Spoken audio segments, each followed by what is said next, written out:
Hey, good morning, everyone, and thank you so much for being here. As Vic said, my name is Aisha Qureshi, and I am a social science analyst at the National Institute of Justice, working on the domestic radicalization of violent extremism research portfolio. Sorry, guys, I will try my best to move over because this is so rude, this monitor right here. I am also joined by my colleague, Katira Aryeh-Nijad, whom you'll hear from in just a bit later today. First and foremost, I want to thank Vic for inviting me out here to share a bit about what we do and our research portfolio, and sort of our role in trying to move the field of radicalization and violent extremism studies forward, right?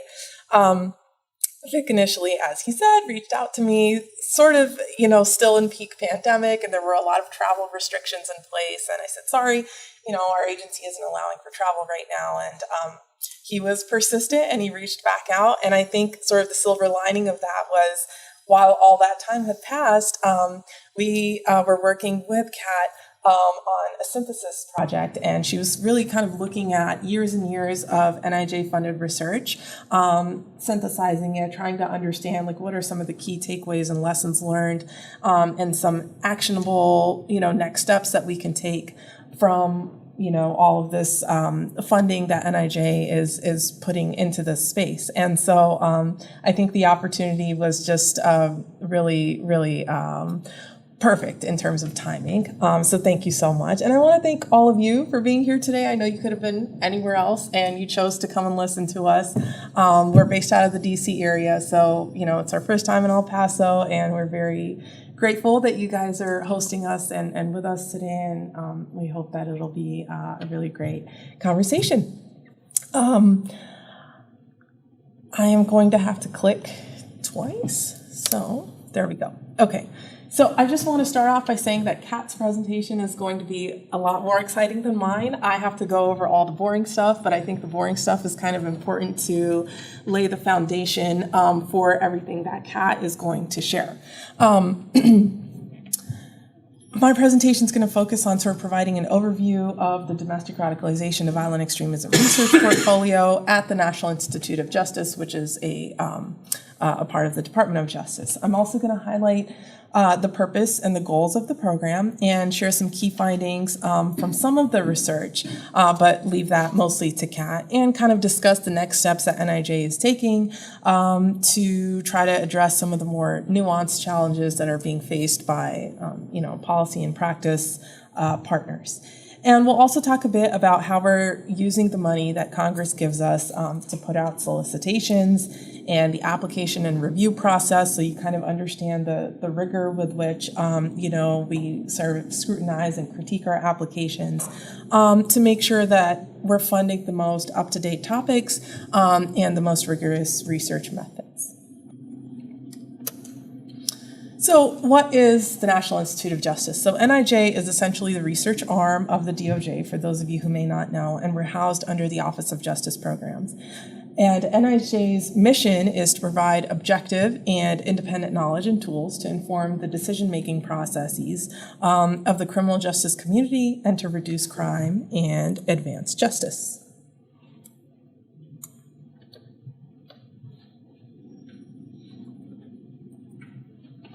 Okay. So how does the topic of domestic radicalization and violent extremism really fall into NIJ's wheelhouse?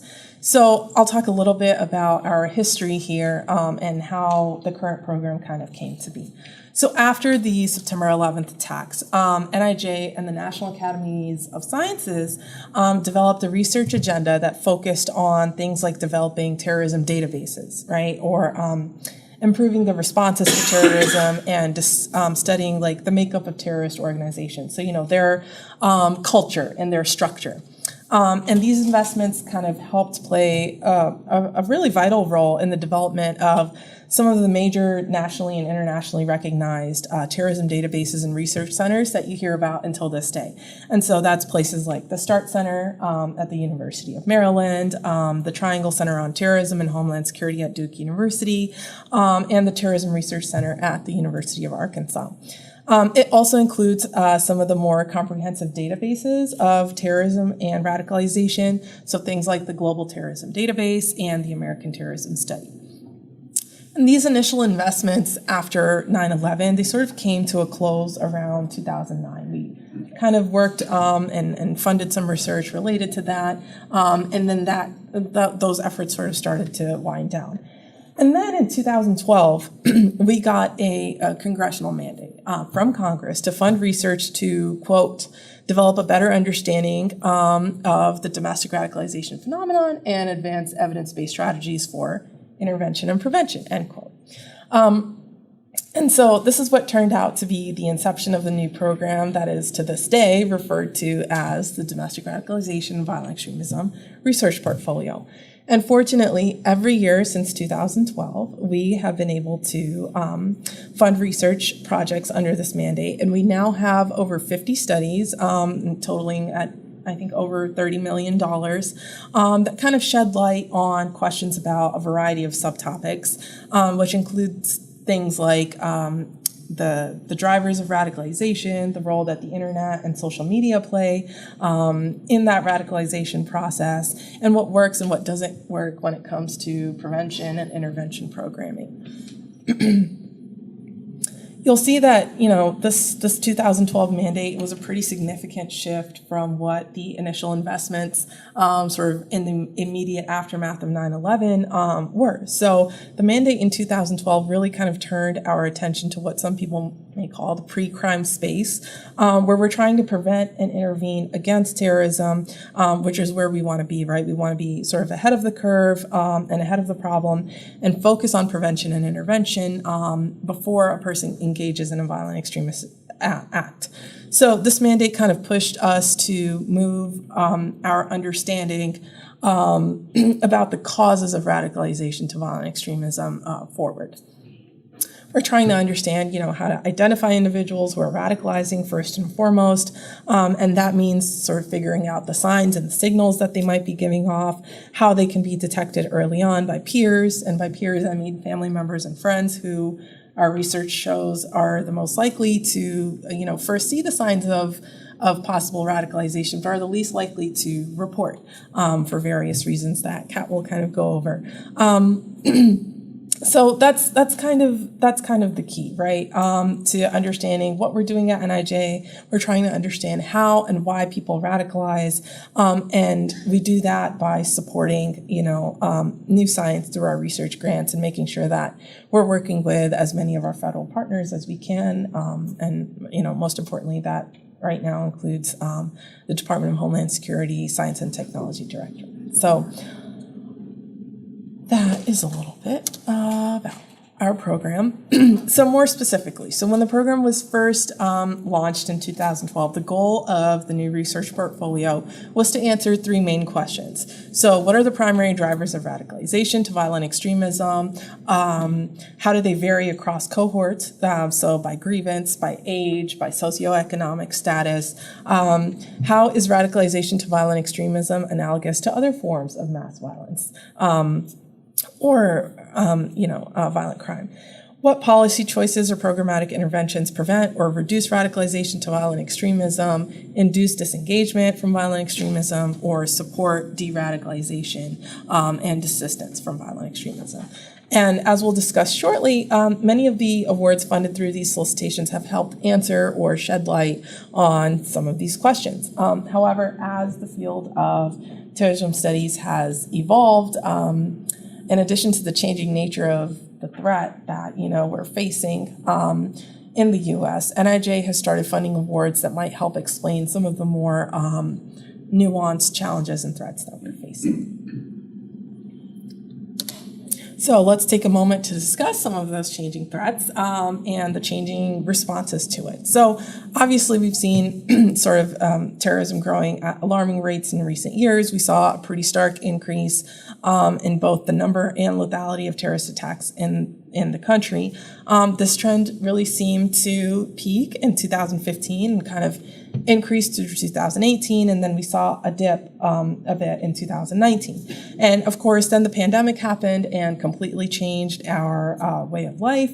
But despite that, we still witnessed some pretty historic and horrific events during and after the pandemic that really brought about awareness of a different type of extremism that was perhaps less talked about in the news and in social media. And so along with sort of the decline of ISIS, we concurrently saw a rise in racially and ethnically motivated terrorism as well as political extremism, both in the United States and abroad. A lot of the more recent attacks we also found were attributed to very diverse and complex ideologies, and sometimes there wasn't, allegiance to a particular group or form of extremism. We saw a bunch of ideologies also melding. So in order to prevent and intervene against terrorism, we as a field are constantly trying to improve our understanding of the causes of radicalization to violent extremism, and again, working on how to identify individuals who are radicalizing and how to stop them before they commit an act of terror. In order to better understand these threats, our solicitation, which we put out on an annual basis, seeks applications for funding for research and evaluation projects that address the knowledge gaps related to preventing radicalization to violent extremism with sort of clear implications for criminal justice policy and practice in the United States. So specifically, we've been looking for proposals in 4 topic areas, and those are listed there. So research to inform, terrorism prevention efforts, or sort of our more conventional, basic type of research, research on the role of communications in radicalization, because so much radicalization actually does happen online now and through written communication, so it's very important to study it. And also research on the reintegration of individuals convicted for terrorism-related offenses, and evaluations of programs and and practices. We'll go over some of these topics in more detail in the next few slides, but within all 4 of these areas of focus, we're looking for research that explores the radicalization of Americans to all forms of terrorism, and kind of engages researcher and researcher-practitioner partnerships.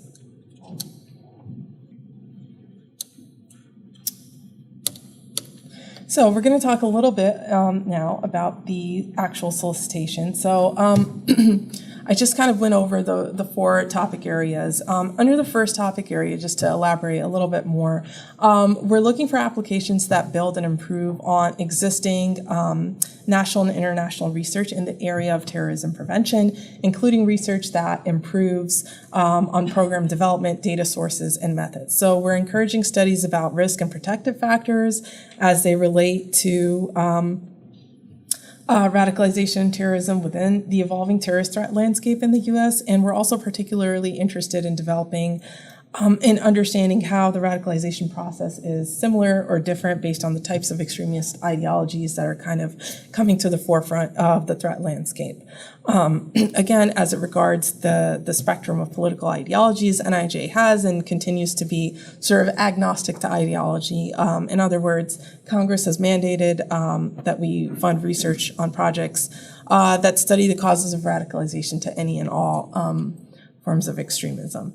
Under topic area 2, we're looking at research that kind of better helps us better understand the dynamic role of communications and media platforms, both social media and mass media, in radicalization to violent extremism ideologies. We're encouraging applicants to propose research that identifies strategies and best practices to bolster resistance. So kind of like how do we just increase digital media literacy and trying to understand when someone might be trying to share propaganda or persuade us towards sort of like a violent ideologies, violent extremist ideologies, and then also research on effective technologies and tools for identification, moderation, or removal of extremist content. We want the research results from the projects funded under this topic to have an end goal of informing sort of effective counter-messaging campaigns.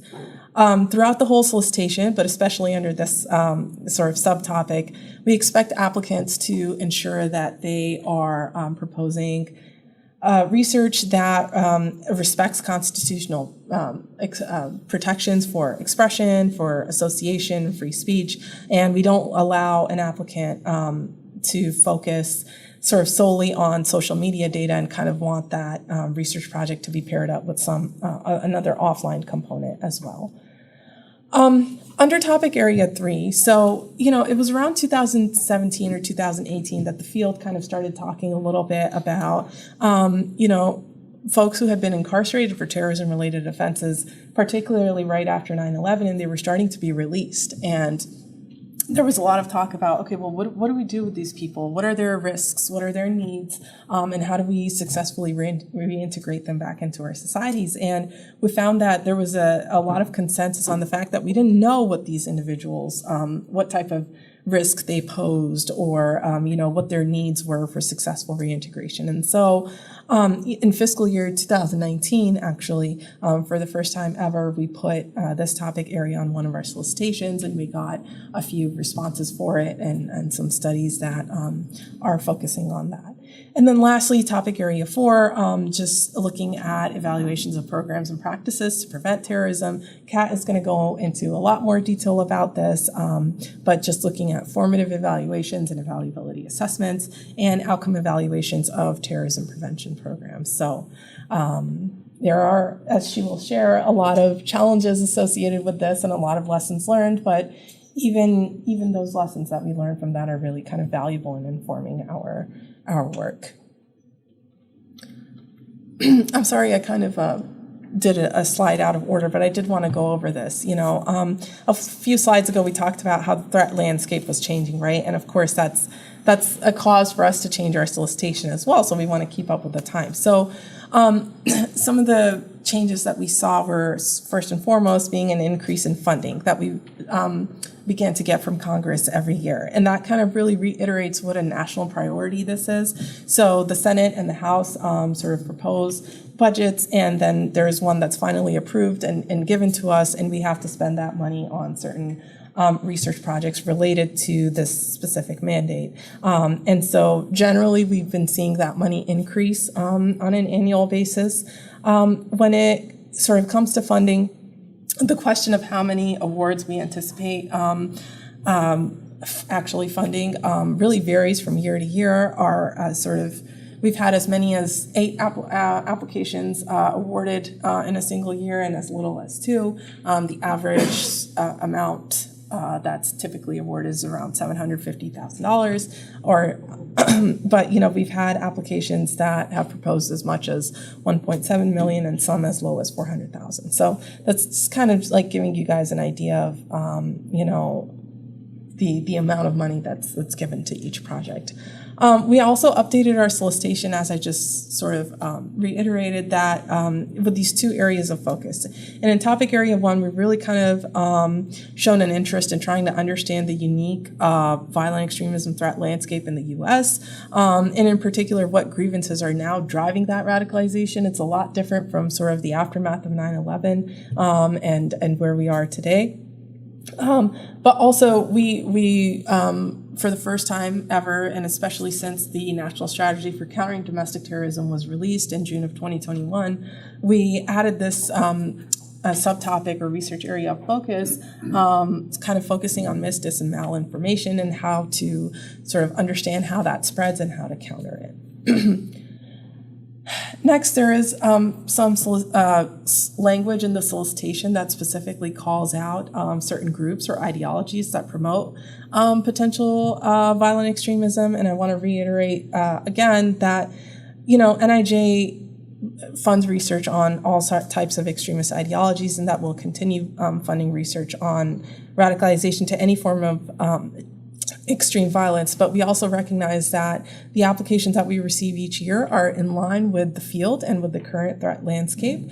And so for the first time in FY20, Congress specifically mandated NIJ to dedicate a portion of the funds to white nationalist extremism. So this year we didn't, receive a mandate to focus on any one particular ideology or group, but we also recognize that this threat has sort of come to the forefront of the threat landscape, and that's something that we specifically solicited. And then lastly, we're also looking to kind of increase diversity in perspective. So, the research that we do is very important, and the research subjects are very important, but also, the researchers. So trying to make sure that, our researchers come from diverse backgrounds, they're multidisciplinary, they're not just looking from a strictly criminological or psychological perspective, but have, so many different expertise involved on the research team.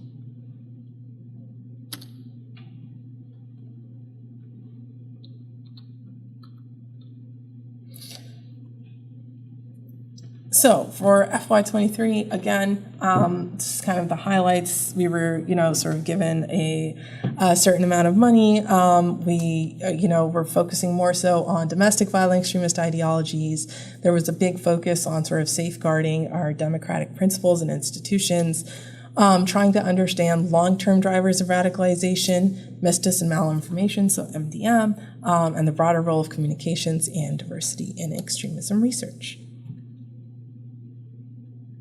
So I want to take a minute to talk about the review process and how funding decisions are made. Again, sort of boring, but necessary to understand,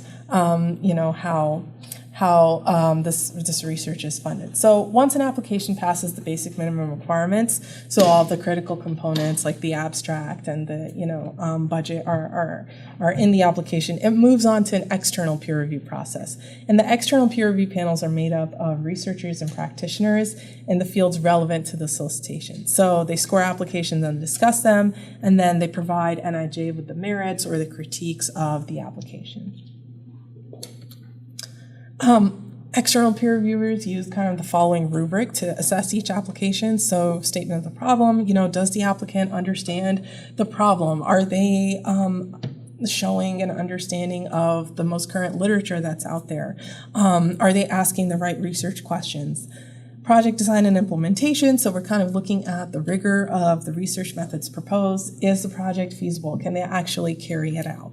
Potential impact, so how much value will it add to addressing the problem of or increasing our understanding of radicalization to violent extremism. And then lastly, capabilities and competencies. So are they, sort of well suited? Do they have the education and the expertise to, and the relationships in place actually to successfully carry out the project? And budget is of course self-explanatory. NIJ then uses these scores and comments to conduct its own internal review of the applications. And that review process consists of NIJ science staff and leadership at NIJ kind of reviewing and talking to other relevant experts who may be able to weigh in on the merits of the application, and taking into consideration the scores and comments provided by the external peer reviewers, as well as the budget, and then providing these recommendations to the NIJ director. And the NIJ director, who is a political appointee, has the final say, and the funding decisions are made at the discretion of the NIJ director. So in a nutshell, we want our projects to be sort of well-written, feasible, impactful, timely, and innovative, and just really clear. So this kind of gives you a little idea of how many applications we receive each year and how many awards we actually end up funding. We want our projects to have an understanding of the current extremist threat, and the existing literature and the work that's already been funded by NIJ. We want the applications to be easy to read, and straightforward and explicit, and there shouldn't be any mystery around sort of what is being proposed.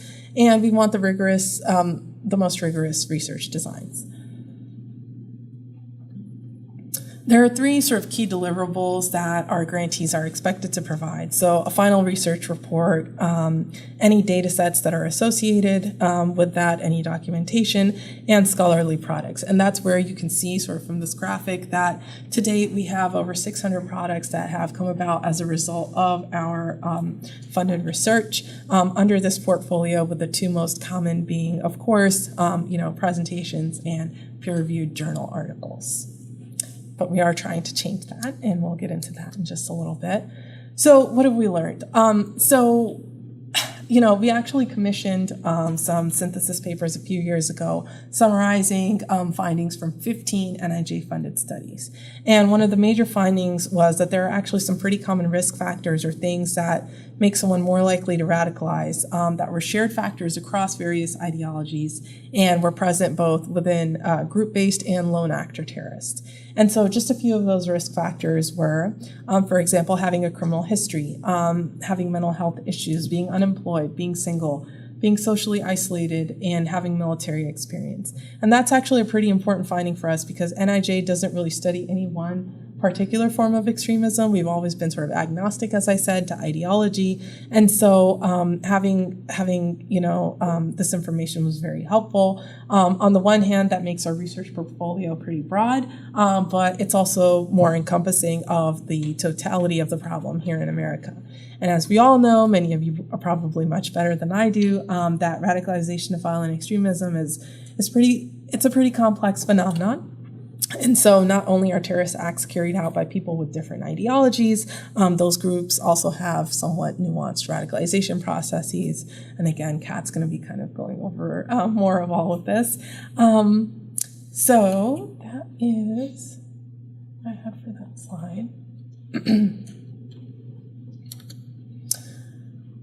Aside from the synthesis papers, of course, we publish all the final reports to our website and to the National Archives, and I'll briefly highlight some of the projects that have closed and a few key findings from them. So in terms of comparative studies, the Violent Extremism and Gangs Project through the University of Maryland found that their study results indicated a low level of overlap between extremist groups and gangs, and point to factors that may compel people to join these groups at different stages of the life course.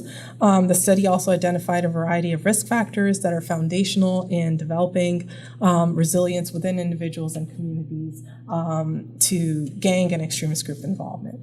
And as we talk increasingly about, de-radicalization and disengagement more and more as a society, I think the next two slides listed here are really interesting. The next two studies listed here are really interesting. The empirical assessment one, the EAD3, also out of the University of Maryland, and the Exit USA study by RTI are really good reads. The EAD3 study team conducted 41 in-depth life history interviews with 21 former far-right extremists, 13 far-left extremists, and 7 former jihadi-inspired extremists. And the Exit USA studies data consisted of 47 in-depth life history interviews with former members of domestic white supremacist organizations across 24 states in all regions of the U.S. and 2 regions in Canada. And these researchers really kind of delved into the extremist identity transformations, their life histories, they studied the group dynamics and the exit process, and they tried to better understand the unique needs and culturally responsive resources and implications for service providers in both supervised and non-supervised settings. And another interesting one is the longevity of American terrorists, factors affecting sustainability study out of the University of Arkansas. The study was intended to, identify factors and behaviors that terrorists had engaged in that significantly improved their chances of avoiding arrest. And the research team found several major findings, some of which included things like the lifespan of terrorists, decreased significantly based on the amount of discretion law enforcement was given to employ investigative techniques, or that longevity of terrorists varied significantly by ideology, with environmental and far left terrorists sustaining themselves for substantially longer periods of time than far right or Islamist extremists. With far left environmental terrorists averaging 5.4 and 4.3 years, respectively. And in contrast to that, the longevity of far right and Islamic extremists was on average 2 years or less. So just kind of some interesting findings. I won't, bore you with more because Kat's got much more comprehensive findings to share with you all. And then I just want to take a moment to also share a few of these. The question of, we've learned so much about the drivers of radicalization, similarities and differences between terrorism and other forms of violent crime.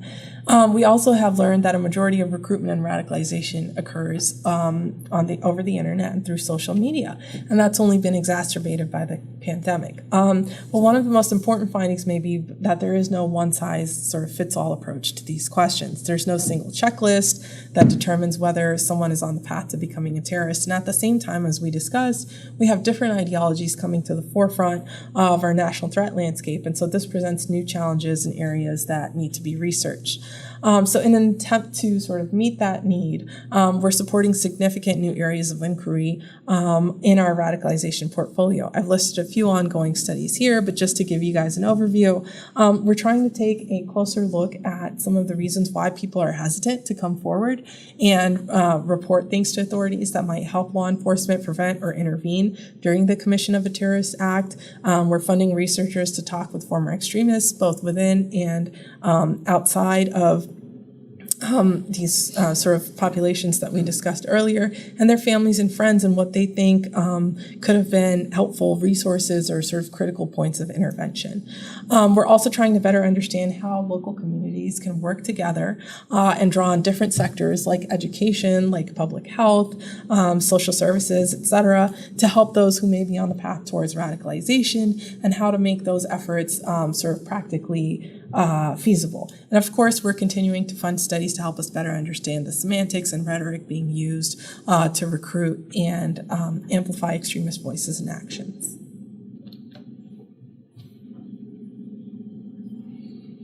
So we've been incredibly fortunate, as I said, to receive continuous funding under this mandate for the last 11 years. And to date, we have over 50 studies totaling at over $30 million that kind of shed light on a multitude of topics in this portfolio, some of which, I've already gotten into, some of which Kat will go over. And I think it comes as sort of no surprise that, we've been getting increased funding for these years. And as you can see in 2021, we had sort of the highest number of studies awarded out of the portfolio. You can see here a breakdown by topology. So we see that a lot of work funded by NIJ to date has focused on the radicalization process and risk factors. So again, trying to find points where terrorism can be prevented or intervened with. And so this is kind of where Kat's involvement comes into play. So we sort of embarked on this dissemination campaign, and we figured, all right, it's been a few years since we've conducted these synthesis projects, and we need to sort of overhaul all of our research findings again and look at, what our projects are telling us. And so we did a few different things. We had a Research for the Real World sort of virtual seminar where we brought together experts to kind of discuss the changing threat landscape and how to combat it and what research can do to sort of support that. We dedicated an issue of the NIJ Journal, which will be coming out later this year, and we recorded podcasts, which were also published, focused on this topic. So all of these things are going to be included in the links that Vic sends you later on. It's a few different ways to kind of intake this information and digest it. So we hope that will be helpful for you. And we also asked Kat to synthesize our research for us. So she and her partner author also kind of wrote these longer synthesis papers for us, but also put together these sort of 5 things you need to know documents. And the hope is that these are sort of like 2-page, at most 3-page documents that kind of give the readers like 5 key takeaways about different topics related to our research, and the 4 sort of papers and topics that she kind of honed in on were lessons learned from evaluations of prevention and intervention programs, the role of social media in the radicalization process, the role of social networks, both online and offline, in the radicalization process, and again, how violent extremism compares to other types of crimes like mass shootings and like hate crimes. So I think I'll be turning it over to Kat very shortly here. I just want to say that, I've talked to Vic, and we'll be sending out the links, as I mentioned, through his outreach, and I hope that will be incredibly helpful for you, and not as boring as me standing up here and talking. If you're looking to explore on your own, though, you can visit our website. You can just go to nij.gov and type in the keyword terrorism, and you'll be brought to our sort of landing page where you will be able to access some of the resources that I mentioned and some that are still forthcoming. All right, I think that is it. Thank you so much for having me again, and for kind of being here today. You could have been anywhere, but thank you for choosing to be here and kind of and take this information. If you have any questions, comments, I'm happy to take those. During the symposium, you can come up during a break or anything, but you can also feel free to email me. My email address is here if you have any questions or, things that you'd like to discuss. I think without any further ado, I will turn it over to Kat or Vic, whoever will be taking First over. of all, Risha, thank you very much.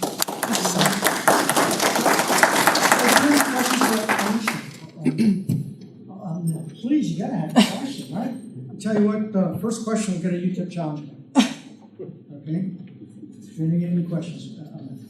Anyone? So I did have, in reference to trends, ma'am, what are you capturing like in our local region as far as extremist groups? So we don't have data on local trends. That is something that our researchers, like the funders, the people that we fund, capture. I'm happy to provide you with the research. So it's like have you visited the Start Center's website? They have like a really interactive map, and you're able to filter and kind of filter by location essentially and see the trends that are happening there. They are, a center that is partially funded by us, and they are the ones who capture that information. If you like, if that's an interest to everyone else, I will send that. The START program is run by the University of Maryland, and I'll be more than happy to send you a link with the other links on that. It'll take you to that research. The beauty about this research, it's already funded by either NIJ, Department of Homeland Security, and it's there for the taking for you. Yeah. Right. As long as you know where the links are, the resources are, you can download all that info. And the best thing is that every project has an author. It has their contact info. And I would encourage you, don't be shy on that, because I have not met a researcher that does not like to talk about the research. If you send them and say it's very interesting, like to learn more about that, don't be surprised if they contact you back. And if you speak to your agency as well. So it's a great question. Yeah, and it is very self-explanatory. It's really just you filter by all the things that you're looking for, even by ideology, and they've got types of attacks, fatalities, and it's just an incredible way to filter down and kind of see what's going on in your area. Thank you. Yeah, thank you. Yeah. Hi, everybody. Thank you so much again for joining us today. My name is Katira Arya-Nejad. I've been working in research related to violent extremism and terrorism for quite some time. And as Vic mentioned, nearly across the world, not everywhere, but I've been able to get some breadth in terms of geographic coverage, which has been really beneficial in terms of looking back at the United States as well. Before I get started, a couple things. One, I know I have a fairly quiet voice, so if you can't hear me, please just let me know, and I'll be happy to project more. Two, this is going to be a fairly long conversation, a very long presentation about 4 different synthesis projects that my colleague, Dr. Tom Shearer, and I had done over the past year for the National Institute of Justice and Aisha. Rather than me having to speak for 50 minutes, if you guys want to do me a favor and ask any questions you have or raise your hands throughout the presentation, please do so. It saves me. It allows you an opportunity to kind of ask your questions throughout different topics and transitions of topics. And mostly I'm just being selfish. It saves my voice. So thank you. Before I really get started, though, I do want to thank Vic, thank Aisha, thank Vic, your entire team, and the University of El Paso for hosting us today. We're really excited to talk through some of the synthesized findings from the past couple of years of NIJ's work. This was a wonderful project to work on. It involved a lot of effort and a lot of brain power on my part and my colleague Tom's part, who unfortunately is not here today, but I'll give you a little bit more information about him as well. And it really helped us kind of reconceptualize. It's good to look back sometimes because you remember that, some things haven't actually changed. Some lessons that were there kind of got buried in the past, and it's good to kind of rehash those and figure out where we're moving forward. I'm going to give some disclaimers before I start on the rest of the presentation because everybody likes a good disclaimer. So the first is that my presentation here and my work on the synthesis project are in my personal capacity only. They're in no way affiliated with my broader organizational, professional, and personal affiliations. So laying that out there. The views expressed are also not necessarily representative of any of my broader personal and professional affiliations. Love a good disclaimer.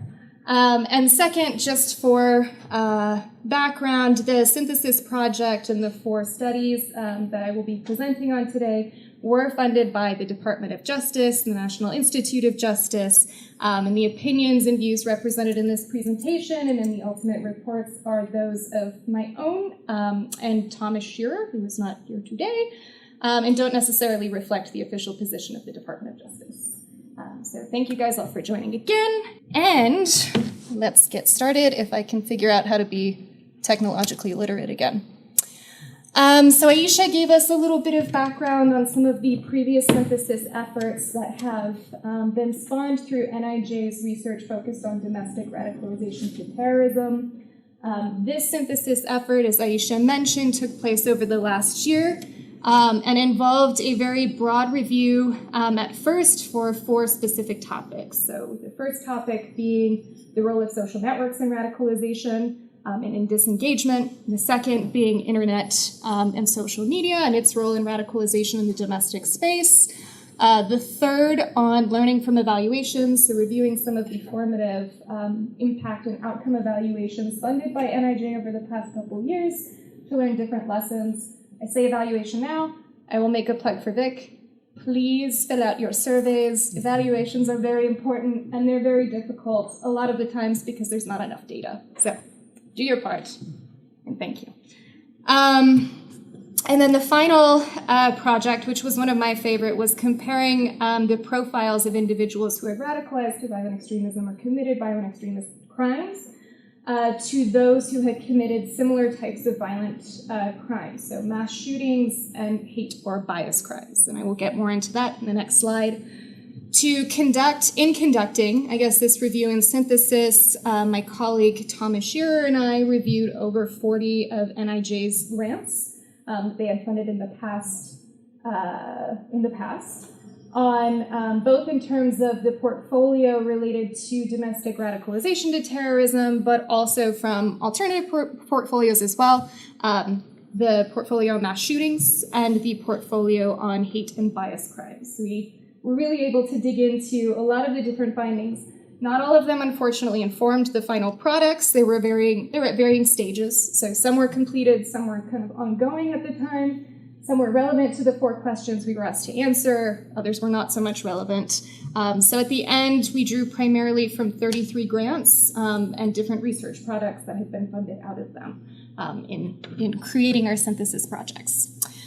The 4 questions I've already mentioned, I'll get to a little bit on the next slide, but this effort resulted in 4 synthesis reports. And these reports go through very specific information about the different findings from these grants and, their focus, their comparability, their limitations, their caveats, etc.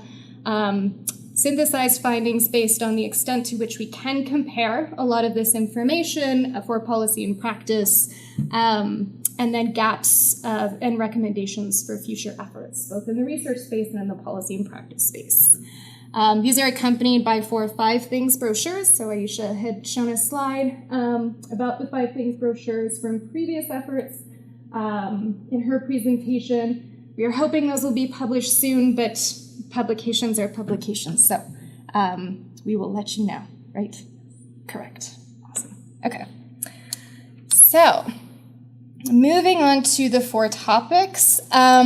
We've talked a little bit about this before. I think the most important kind of aspect of these topics is that they are still topics that both in the domestic and international space continue to plague researchers and policymakers and practitioners, especially when we're thinking about prevention. So what role do social ties and social networks actually play in facilitating entry into or engagement in violent acts versus in preventing an individual and establishing, some type of community resiliency that does enable people to kind of evade or elude the pull of certain radicalizing dynamics. What is the role of internet and social media? It varies all over the place.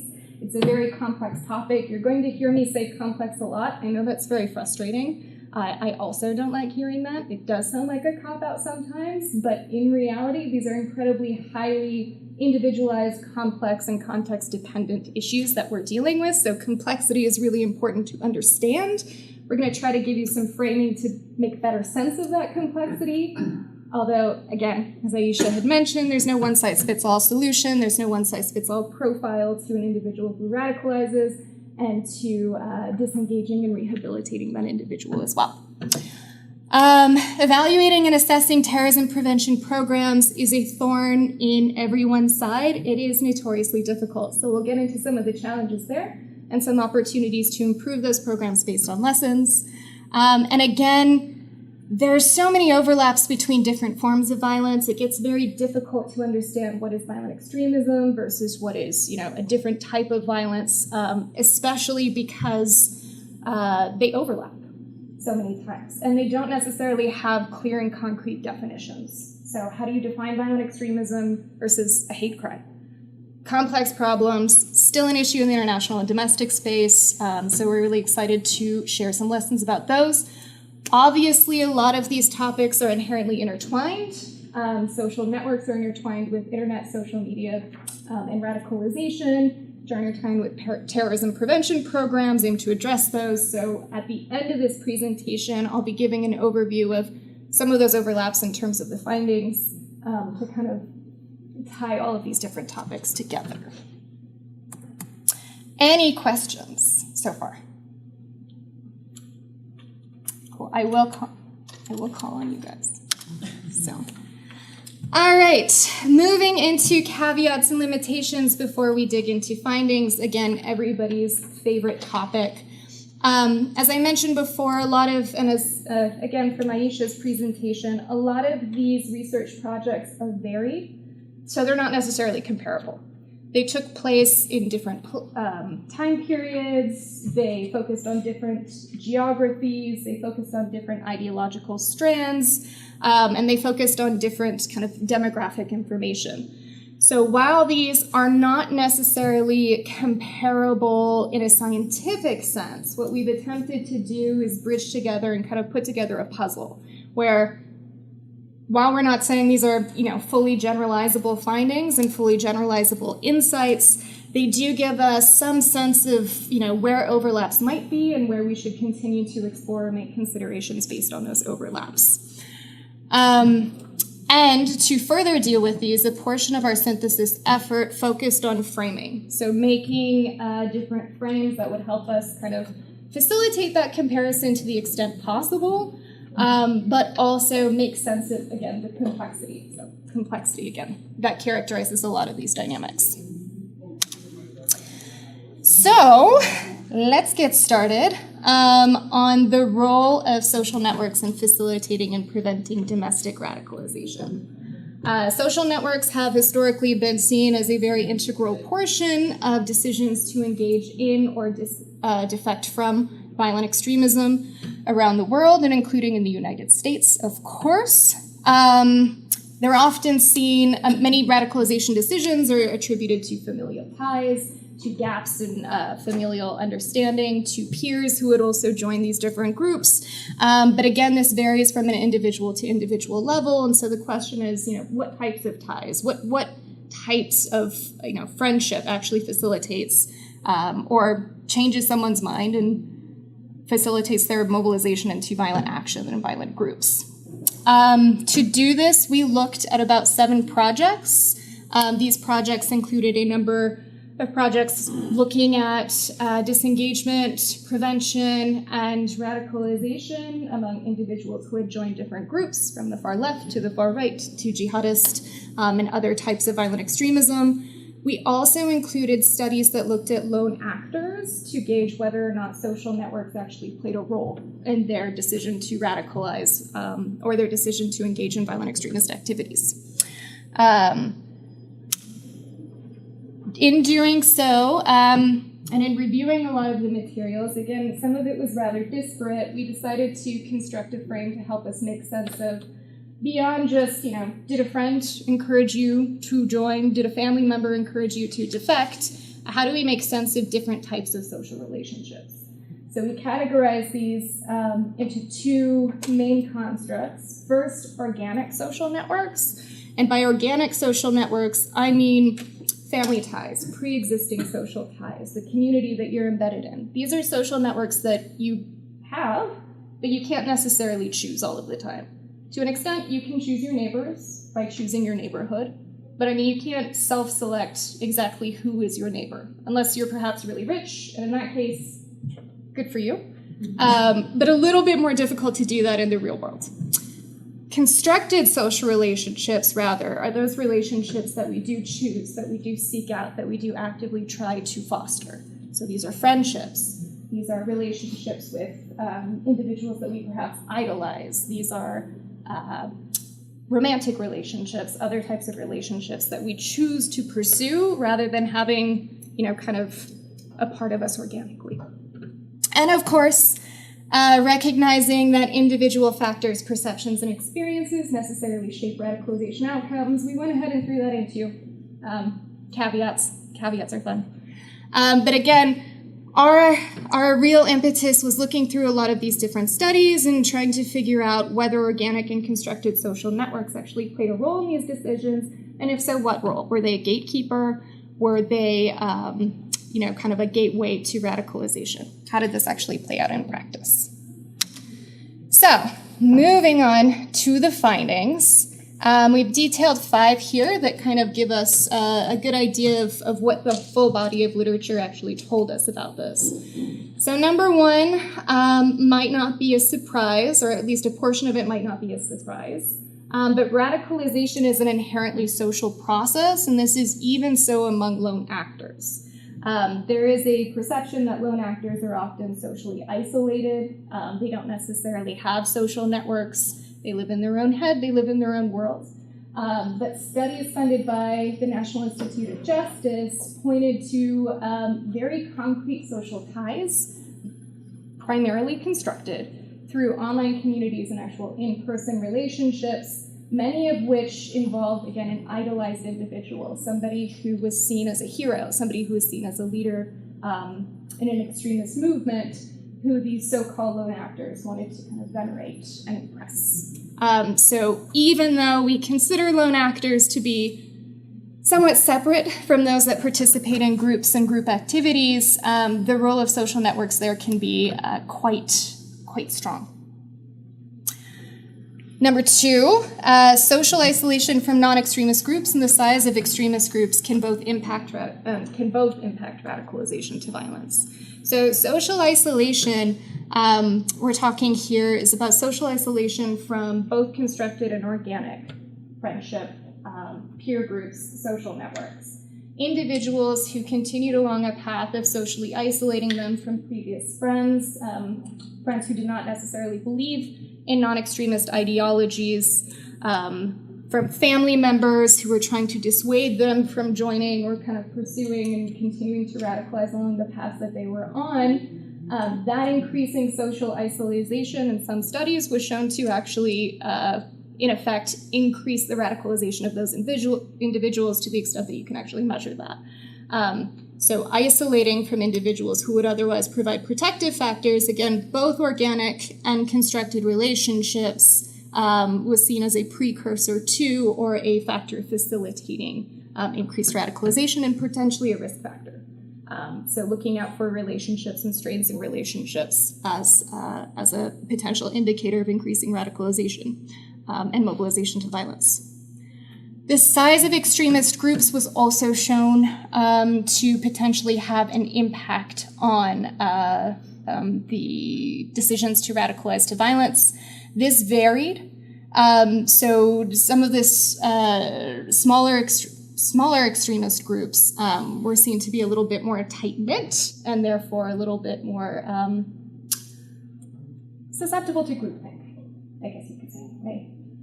Whereas larger kind of dispersed extremist networks, including those online, weren't necessarily as, according to some of the studies, as instrumental in actually encouraging acts of violence.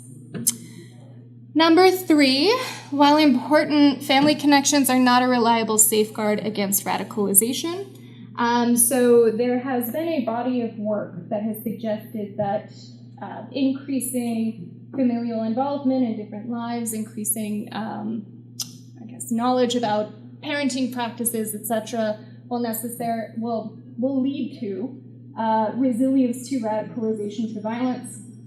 Various studies conducted with NIJ funding showed that that's not necessarily the case. I mean, at least not necessarily in theory. It could be different in practice. But that even in circumstances where families tried to intervene, when they recognized that an individual is on a path to violence and radicalization, they weren't necessarily able to.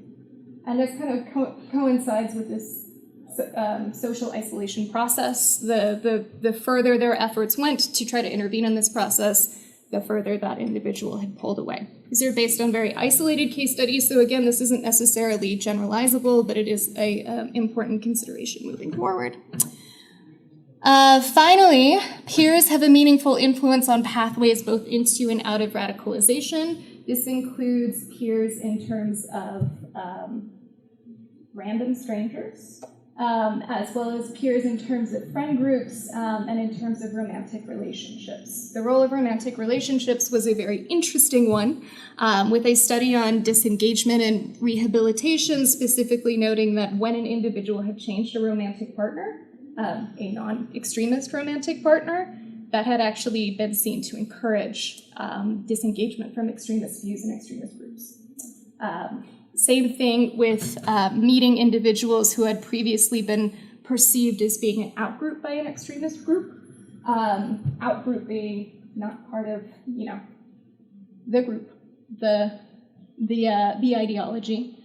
That meeting those individuals and having social relationships was shown by specific studies to encourage decisions to defect or at least disengage from the ideology that had been inculcated within them during their time in an extremist group. This, of course, has various caveats. First, that this doesn't happen in a vacuum. Nothing happens in a vacuum. So various factors, including economic factors, including factors related to incarceration, prospects when leaving a group, and also familial ties also impacted the extent to which these peer networks were meaningful in terms of their influence. But again, something to consider when considering radicalization pathways. And then finally, the impact of social networks on both radicalization and disengagement varies. Some networks with extremist ties will inevitably help facilitate and mobilize individuals to join different violent extremist groups, whereas others might not necessarily have the same pull. So viewing social networks as a both cause and consequence of joining violent extremist movements or disengaging from them is not, it's complex. Again, it's very complex. A number of different factors are involved, many of them socioeconomic, and many of them related to the context in which these individuals are living. Importantly, other factors, including identity construction, ideological affiliation, and commitment, specifically will also have an impact on the role of social networks in radicalization processes. So I'm going to pause there for a little bit before moving on to the role of internet and social media on radicalization for any questions, in case anybody wants to save my voice very quickly, as it slowly gets raspier. I have a question. Yeah. On the 5 findings, or 5 top findings on that, what surprised you the most that didn't show up? You look at these projects, we all come in thinking we expect things to show up. What didn't show up that you thought might show up? I think the thing that surprised me the most was the importance of in-person rather than just online communications and networks. This was a study, I think, actually conducted by Michigan State University. So I have a full listing of all of these studies as well that I can send around. I realize they're not in the slides. but that when in person, even in instances where individuals had engaged online with social networks and peers, in a violent extremist fashion, I guess you could say, it was the offline connections, either with those same individuals with who they had engaged online, or other individuals that actually encouraged mobilization. So the online alone wasn't necessarily as sufficient. It was the offline, the in-person, the very tangible relationship. And that's something that we've seen in literature before, but seeing it again in this in these studies was very, very interesting. Yeah. And on that note, going to the internet and social media. All right, so I think we all know that in discussions of the internet and social media and radicalization, it can be very challenging and very difficult to parse out, what is actual radicalization, what is actual violent extremist material and content, and how do these things work together to inspire or individuals to radicalize in offline settings or engage with said content. There's been a lot of research on this recently. Some of the best research, I think, and I've used this research for years, has been from NIJ-sponsored studies. I do not say that lightly. I do actually mean that. But understanding, the actual role can be very difficult because we all use the internet every day. Internet, social media, very embedded in our everyday life. We don't necessarily even recognize that we're using it most of the time. I don't, which might be a problem for myself. But we don't necessarily recognize the extent to which it is embedded in our everyday lives, and need to better understand how we use it and how violent extremist groups and other individuals use it to encourage radicalization. So we reviewed a number of different projects that focus to some extent on the internet and social media. Some of these were duplicates of the research that we had reviewed for the social networks project.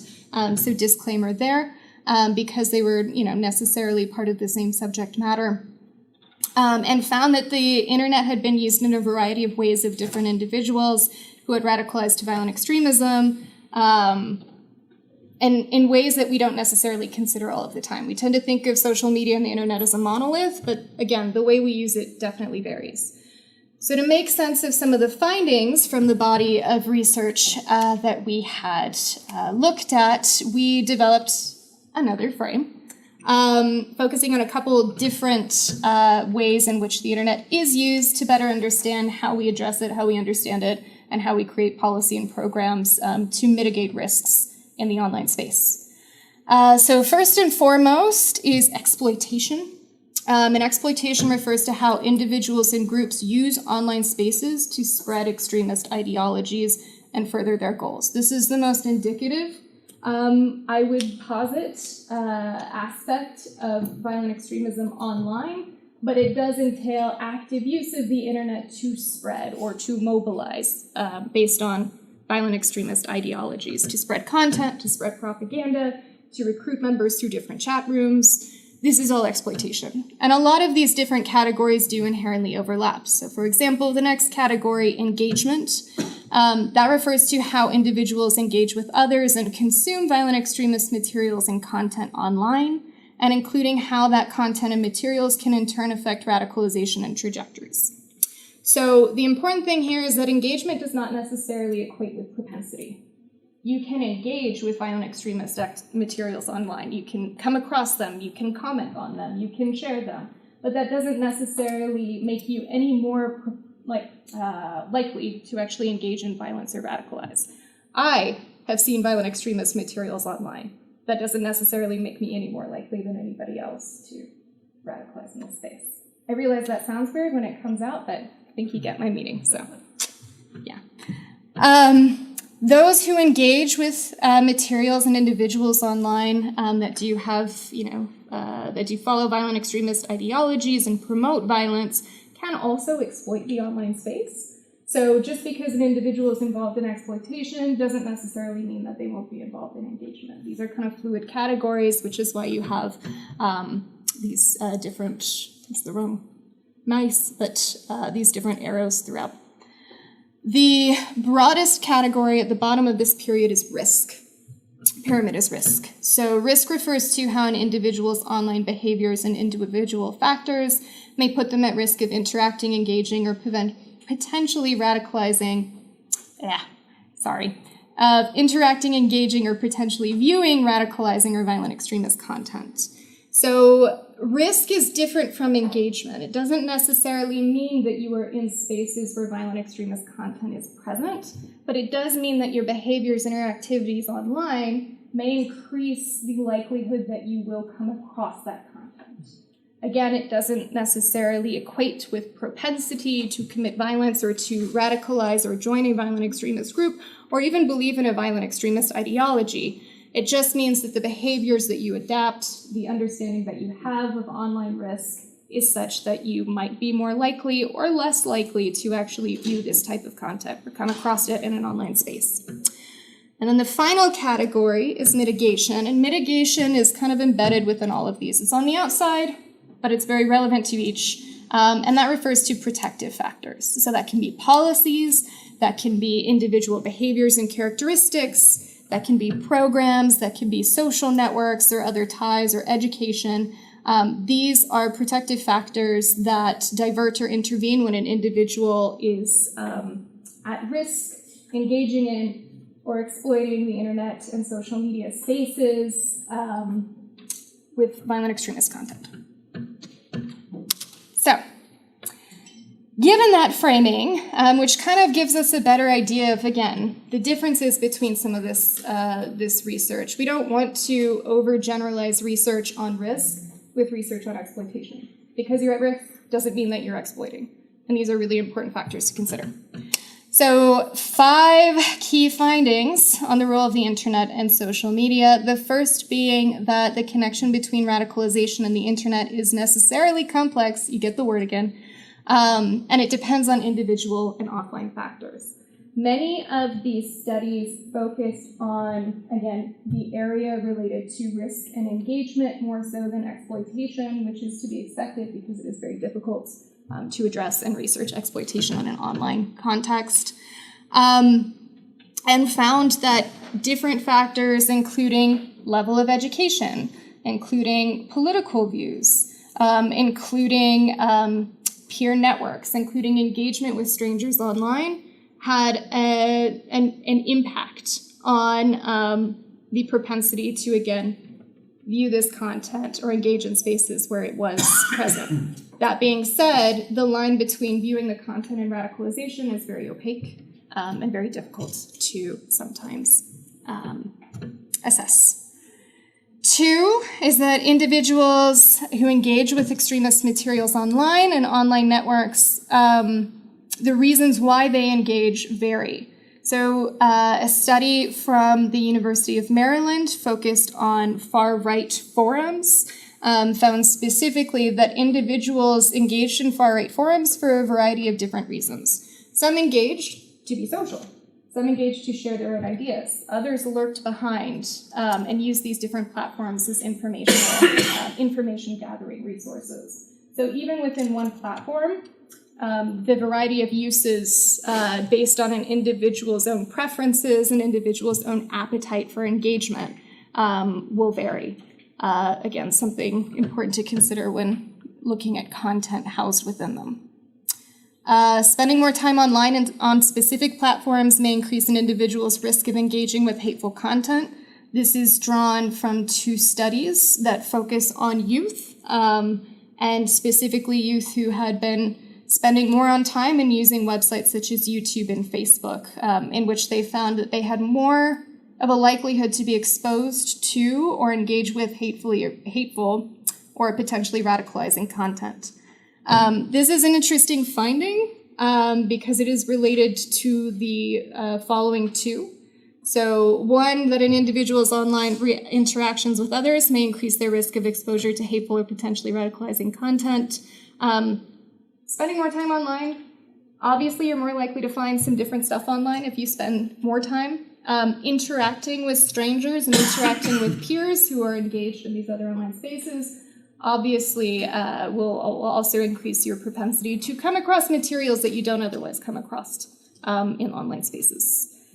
And finally, an individual's beliefs, characteristics, and behaviors may increase their risk of exposure. A very interesting study from the University of Massachusetts at Lowell also found that increasing somebody's awareness that they might be at risk increases their self-reporting of actually viewing hateful and potentially radicalizing content, because otherwise before they didn't actually understand that that content was necessarily hateful, bullying, radicalizing, etc.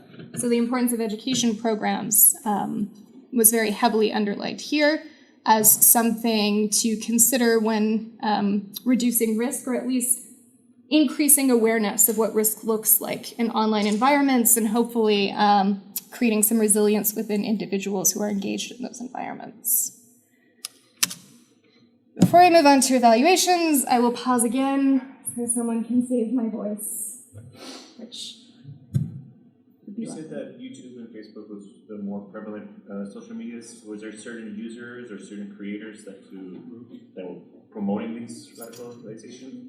So they didn't go into depth in that specific study. Interestingly, Instagram was seen as was referenced as the platform that had the least amount of that type of content. I believe that may have changed since then. I know I've seen a lot of studies coming out about how violent extremist and hateful content on Instagram has actually been increasing recently, so that would be something to look into. I will say, though, that some of the more specific studies, so University of Maryland studies in particular, did look at, again, these chat rooms and forums, and look at indications of who was seen as the most influential in those chat rooms and forums, with some really interesting findings. So I could direct you to that study as well. But yeah, they didn't go into too much depth on that, but would be an interesting gap for further research. So make a note of that. Yes.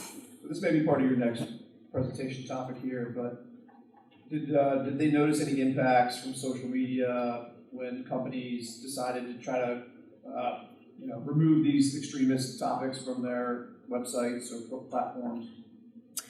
Not in these studies specifically, or that I can remember. I will caveat that very appropriately. But there are a few different NIJ-sponsored projects and evaluations of different, I guess you could call them internet resiliency projects for youth that are still ongoing that may have some very interesting findings in the next couple of years. And Aisha, I'll hand it over to you. Yeah, and I also just kind of wanted to share that we've been seeing a lot of because of that sort of initiative to remove content or to monitor it, this push towards sort of non-conventional social media platforms like Telegram and 4chan and 8chan and all the other new things that are encrypted or in which their content moderation policies aren't present or are not as strict.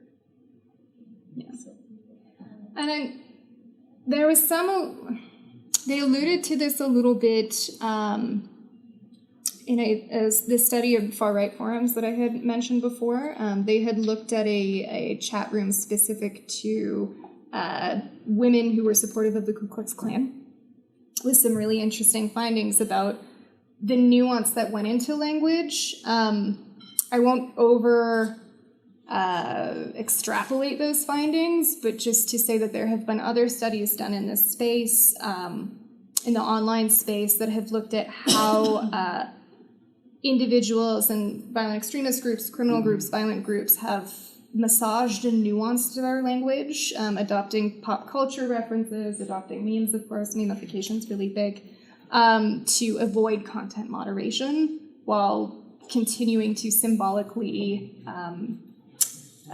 spread messages within their networks who understand what the symbols mean. So that's been a big topic of conversation as well. And it makes it even harder to assess whether deplatforming actually works, and whether it's actually removing content that is kind of symbolizing specific meanings that we don't necessarily understand.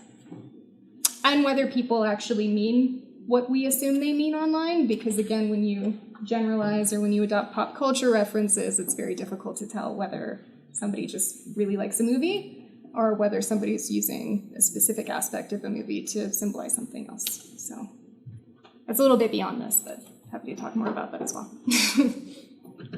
All right.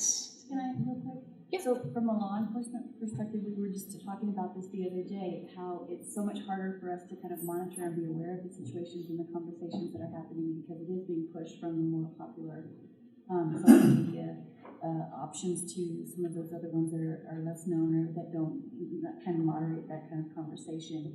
So two things, like one, it's harder for us to kind of monitor that situation so that we're not able to track it as easily and be aware of it as easily.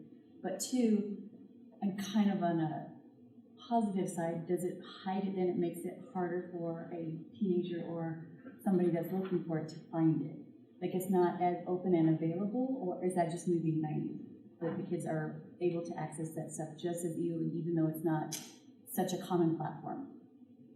Without having anything to back this up, I'll make an assumption. Okay. Yeah.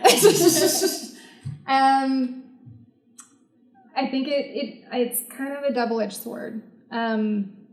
If you don't know what you're engaging with, and I think this came out in some of the assessments of risks from the NIJ-sponsored studies, among youth specifically. If you don't understand the content of what you're engaging with, and you think it's like, Pepe the Frog is a great example of this. Pepe the Frog is not a violent extremist symbol. Pepe the Frog is a French cartoon of a very sad frog. He's cute. He had been adopted as a symbol of a certain type of group, right? And utilized in online spaces as a symbol that you were part of that group, that you had associated with the group, that you understood what that symbol meant on a very different level. If you had come across Pepe the Frog without actually understanding how it was being used online, you might think that's also super cute, because it's just a little sad French frog, right? And start to engage in those communities and start to also spread that symbol, which might symbolize to other people that you are also a part of that community. So it's really difficult, I mean, without stifling free speech, which is a huge issue online, it's very difficult to kind of assess how to deal with that type of communication outside of educational types of initiatives, which might not even fall into, I'll get into this a little bit more here, which might not even fall into like a preventing domestic terrorism or targeted prevention, violence prevention typology, but that's more educational in terms of online risks and the ways that different symbols are used in an online space.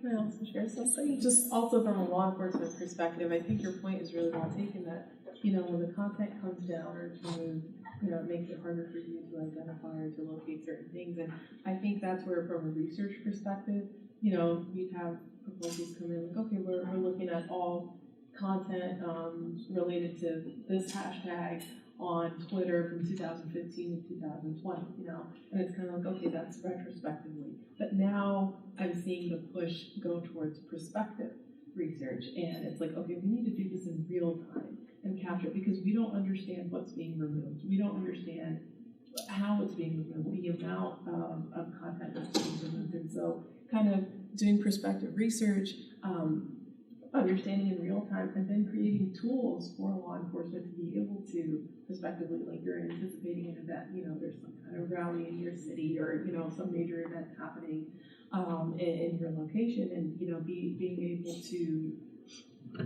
kind of see what's coming to the forefront, what's trending essentially through those filters is really important. So Yeah. So I have a question on that. So are these platforms willing to share that information that they've removed pretty freely, or are they pretty protective of that information? I would assume. No, they're pretty Not that I'm aware of. I don't want to speak for them, but there are different kind of information sharing networks that have been set up, especially between platforms. So the Global Internet Forum on Counterterrorism, GIFCT, it's a knowledge sharing and a hash sharing agreement between different social media platforms where if they recognize that something has been adopted that violates terms of service or has a terroristic or violent extremist kind of connotation to it, they automatically share that information between all of the social media companies who signed up to it, and it automatically takes it down. Well, I don't want to say automatically, but to kind of take it down and facilitate that. Unless you have anything else, I wouldn't be able to kind of comment on their own sharing policies because I'm not. Yeah, I'm not sure to what extent a researcher or law enforcement is able to say, hey, tell us, how much content you removed from X date to X date. Yeah. Meta used to post quarterly statements on how much content had been removed. I'm not sure if they've done that. I haven't looked into that in a while. Meta will call, so if they recognize that there's a post of self-harm or to harm to somebody else, they will call. So they'll call the Fusion Center and say that we've received this post, we want to kind of let you guys be aware of this so that we can go and take a look at it.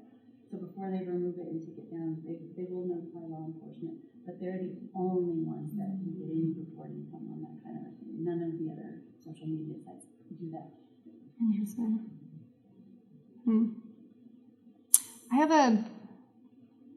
Perhaps in the email, I have a study that might be interesting for these conversations too, and I'll flag a few from here. That's of use. Okay, any other questions? So just when you're measuring something that says hateful or radicalizing content, you need a definition for that. Yeah. Because those are subjective terms. Mm-hmm. So what is the definition you're using for that?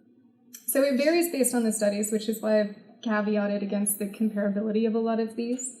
Generally speaking, some of them have adopted definitions that fall into based on the ideology, right? So racist remarks, calls for violence, postings that are associated with a designated terrorist organization such as ISIS, etc. It really varies. I would love to share the reports with you. They'll go into a lot more detail than I can from up here. But it is a very subjective term. And again, that kind of speaks to the complexity in the online space because ultimately we don't want to impinge on civil rights and liberties, obviously. But social media platforms do have their own content policies in terms of service. And so how does that actually equate with what the social media platform will allow versus what we think is, racist, violent extremist, kind of fringe belief, which is a constant issue. So I'll send you the list of each of the studies that we had used as well, perhaps through the links for each of these reports, if that's okay, with further information on it as well, because they all categorized it differently. Right. Yeah, because a lot of the things that social networks were censoring was just political speech. So yeah, and that's problematic. Yeah. Yeah, to say the least. Yeah. And I think, again, recognizing that in terms of venue framing, what is risk? Risk, again, is not propensity. It's just the space in which you are. It varies. Some lessens, some increases, versus what is engagement and exploitation and mitigation strategies for each of those. It's really important because the internet is not a monolith. And with artificial intelligence, it's about to be a whole lot different, maybe. I don't know. I'm not an artificial intelligence person. But yeah, understanding those distinctions instead of lumping it into one category, I think based on what we've learned and based on a lot of this research can help us move past those type of very superficial level decision-making and analysis. So, any other questions? I think my voice is gonna make it. But we do have 2 left, so I might, Vic, we're kind of, how are we on time? We're good on time. We're good on time? Okay, cool. All right, so I'm going to move into our synthesis project on evaluations. And before I do so, I will remind you, of course, to please fill out the after-event survey. Very important, we need data. And I will get into why.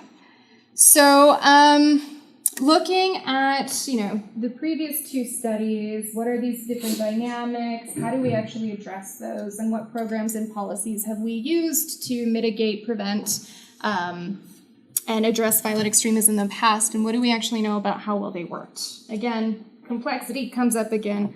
All of this is very complex. It's very individualized. programs will only be suited to a certain amount of the population, and other individuals maybe not so much because of the very highly contextualized and individual dynamics that contribute to decisions to mobilize to violent extremism. So, based on NIJ's research, and evaluations, we looked at a couple different facets of program evaluations, including their findings, program evaluations based on program type, and some of the challenges especially that they had faced in trying to assess their impact and efficacy in terms of their stated terrorism prevention goals. Monitoring and evaluation is a very complex topic. I don't want to bore you too much with it or get too deep in the weeds about it, but there are a number of different types of methods and a number of different types of just evaluations that comprise this broader field of monitoring and evaluation. Aisha mentioned a couple during her presentation earlier this morning: formative evaluations, so and evaluative assessments. So these are kind of like pre-evaluations where you're evaluating the ripeness of a program to actually be evaluated, and the different resources that would be needed to actually conduct an evaluation of impact. Outcome and impact evaluations evaluate just that, outcomes and impacts measured against stated goals and theories of change. And then you also have fun things like process evaluations, which are, a lot of people like to call them bean counting evaluations, but they're really just, did you do what you said you would do, checklist kind of exercises. And if not, what were the challenges that inhibited you from doing so? All of these evaluations have very valuable insights, but they will give you very different data in terms of the types of programs that you're assessing, whether you're assessing efficacy, whether you're assessing challenges, or whether you're assessing how to better construct programs and deliver them to audiences who will be receptive to them. So we looked at the body of NIJ-funded evaluations, including formative evaluations, outcome evaluations, and process evaluations of domestic terrorism and radicalization prevention programs. These, as the other studies, varied quite a bit in terms of their actual area of focus, in terms of their level of completion. And so in the end, what we decided to do is select 3 programs specifically, or 3 evaluations of 3 programs rather. These evaluations were focused on impact to a certain degree, process, and also focused on a specific similar program type. So trainings to prevent and increase awareness about radicalization and domestic terrorism. These 3 trainings were further disaggregated, and we chose these specifically because we wanted to add some type of comparative element in terms of the audience of the trainings. So we selected 1 evaluation of a training for law enforcement that was geared towards a law enforcement audience. This evaluation was conducted by the RAND Corporation and looked at the SLAT training specifically, so the state and local law enforcement anti-terrorism training that is operated under BJP. Yes. The second audience was a community audience, so we looked at an effort by the University of Chicago, of Illinois at Chicago, to evaluate the Safe Spaces community-led CVE program. This CVE program looked to utilize a kind of train-the-trainer element to increase awareness of and then community-led solutions to radicalization and violent extremism in their local contexts, and really promote community empowerment. And then we looked at an evaluation of a program that was focused on training youth. This was the Using Gatekeeper Training as a CVE tool, replication and evaluation of a gatekeeper program in Prince George's County by Answer Analytics Services. This project had built on a previously NIJ-funded project, actually an evaluation, to further test out some evaluation criteria, some metrics, and the applicability of these training programs in different contexts. So going into the findings, We came up with 5 key findings, many of them shared across these evaluation portfolios, which would be expected given the common training element, but also different in certain ways and unexpected because they had been geared to very different audiences. So we tried to synthesize similarities and commonalities based on the findings from these evaluations. The evaluations, of course, faced many challenges. All evaluations do. Evaluation is an imperfect science. In terrorism prevention specifically, we are constantly plagued with the need to prove a negative. So prove that because you participated in a program, you did not become a terrorist or engage in extremist behaviors and activities. That is very difficult to do, obviously. We also face specific challenges related to measuring how programs actually impacted behaviors and attitudes, not only in the short term, but in the long term. So attitudes are gauged somewhat easily by surveys. How do you feel about this group, for example? Do you feel strongly about this specific population based on their demographics, for example? But are subject to a lot of difficulties, again, because of biases, social desirability bias. Do you want to tell somebody who's giving you a survey how you really feel about something? Are you scared that they will actually take that negatively and think lesser of you? Do you not feel scared about this? Tell him honest things, please. We are leaving social desirability bias. Behaviors are a little bit trickier because how do you monitor a behavioral change? You put an ankle monitoring bracelet on somebody and measure how many times they met with the same person. Do you surveil them? Do you rely on them to actually tell you how they actually change their behavior towards a specific person, a specific agency, a specific X, Y, and Z? This is easy in programs, medical programs to a certain extent.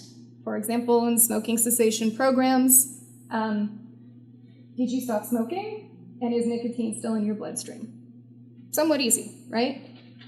Very, very difficult when we're talking about this in terms of social programs. And this goes beyond terrorism prevention. This goes to development programs and peace-building programs as well. So there are a lot of lessons to be shared there.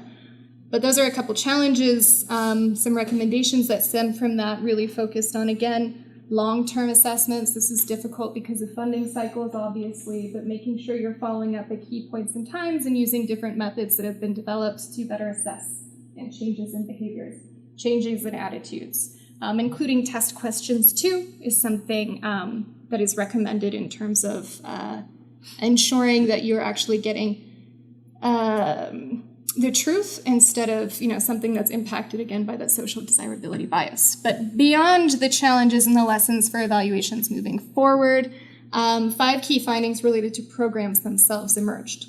So the first is that community-based terrorism prevention programs should be constructed and implemented in close consultation and coordination with intended beneficiaries. This seems like a no-brainer, but it is, again, very difficult and calls for a prolonged period of time and assessment prior to actually designing different programs. For law enforcement, many of the responses to the evaluation suggested that not all law enforcement officers actually needed the information that they were consuming. Not all law enforcement officers came in with the same level of background, so they had been taught the same material, but some of them already knew that material, so it wasn't necessarily helpful to them. So again, making sure the audience is embedded within it. For community programs, especially considering the national security kind of angle that terrorism prevention programs have, it can be very stigmatizing. Even in terrorism prevention programs that are not necessarily about terrorism prevention per se, but are about public health or violence reduction overall. In many cases, and the evaluation reference here, they had already had their own systems, their own social services, their own violence prevention, violence reduction programs going on. And the evaluation noted that by implementing this new terrorism prevention program, which again had a securitized angle to a certain extent, was actually duplicative, which is not necessarily helpful, especially when you add in that added element of securitization and potential stigmatization that can stem from it. 2, effective community-based terrorism prevention programs should employ rigorous and proactive collaborations.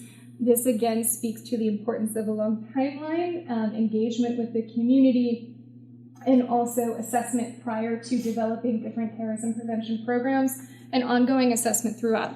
If you have a program that isn't useful to one community, why, and how do you shape it and kind of diverge it from the larger program to make sure it is relevant to one community, the other community, and embedding those cycles of evaluation, as annoying as it may be to, again, fill out a survey.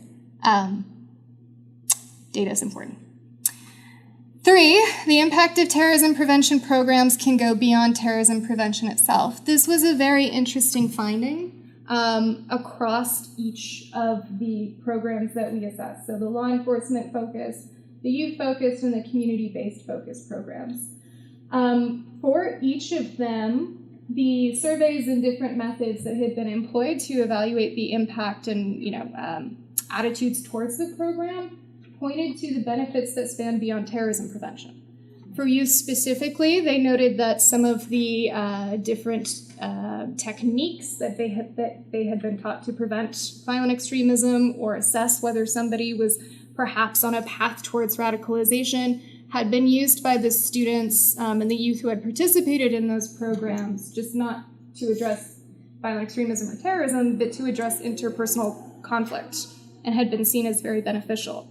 The resume building and experience as well had been seen as very beneficial in the youth-focused programs. In law enforcement-focused programs, the importance of networking. So these programs brought people together from a broad array of cities, from organizations, from law enforcement offices that wouldn't necessarily interact with one another. And one of the most positive evaluation findings from that program specifically was the impact it had on not only encouraging individuals to interact with another, network, share information, but also provide opportunities to explore different avenues for career progression.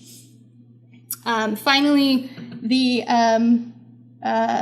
evaluation focused on the community program also noted that it had kind of enabled different communities, or this specific community, I should say, to come up with their own solutions to violent extremism, assess their own means of addressing it, although issues associated with long-term resourcing kind of got in the way of that as well.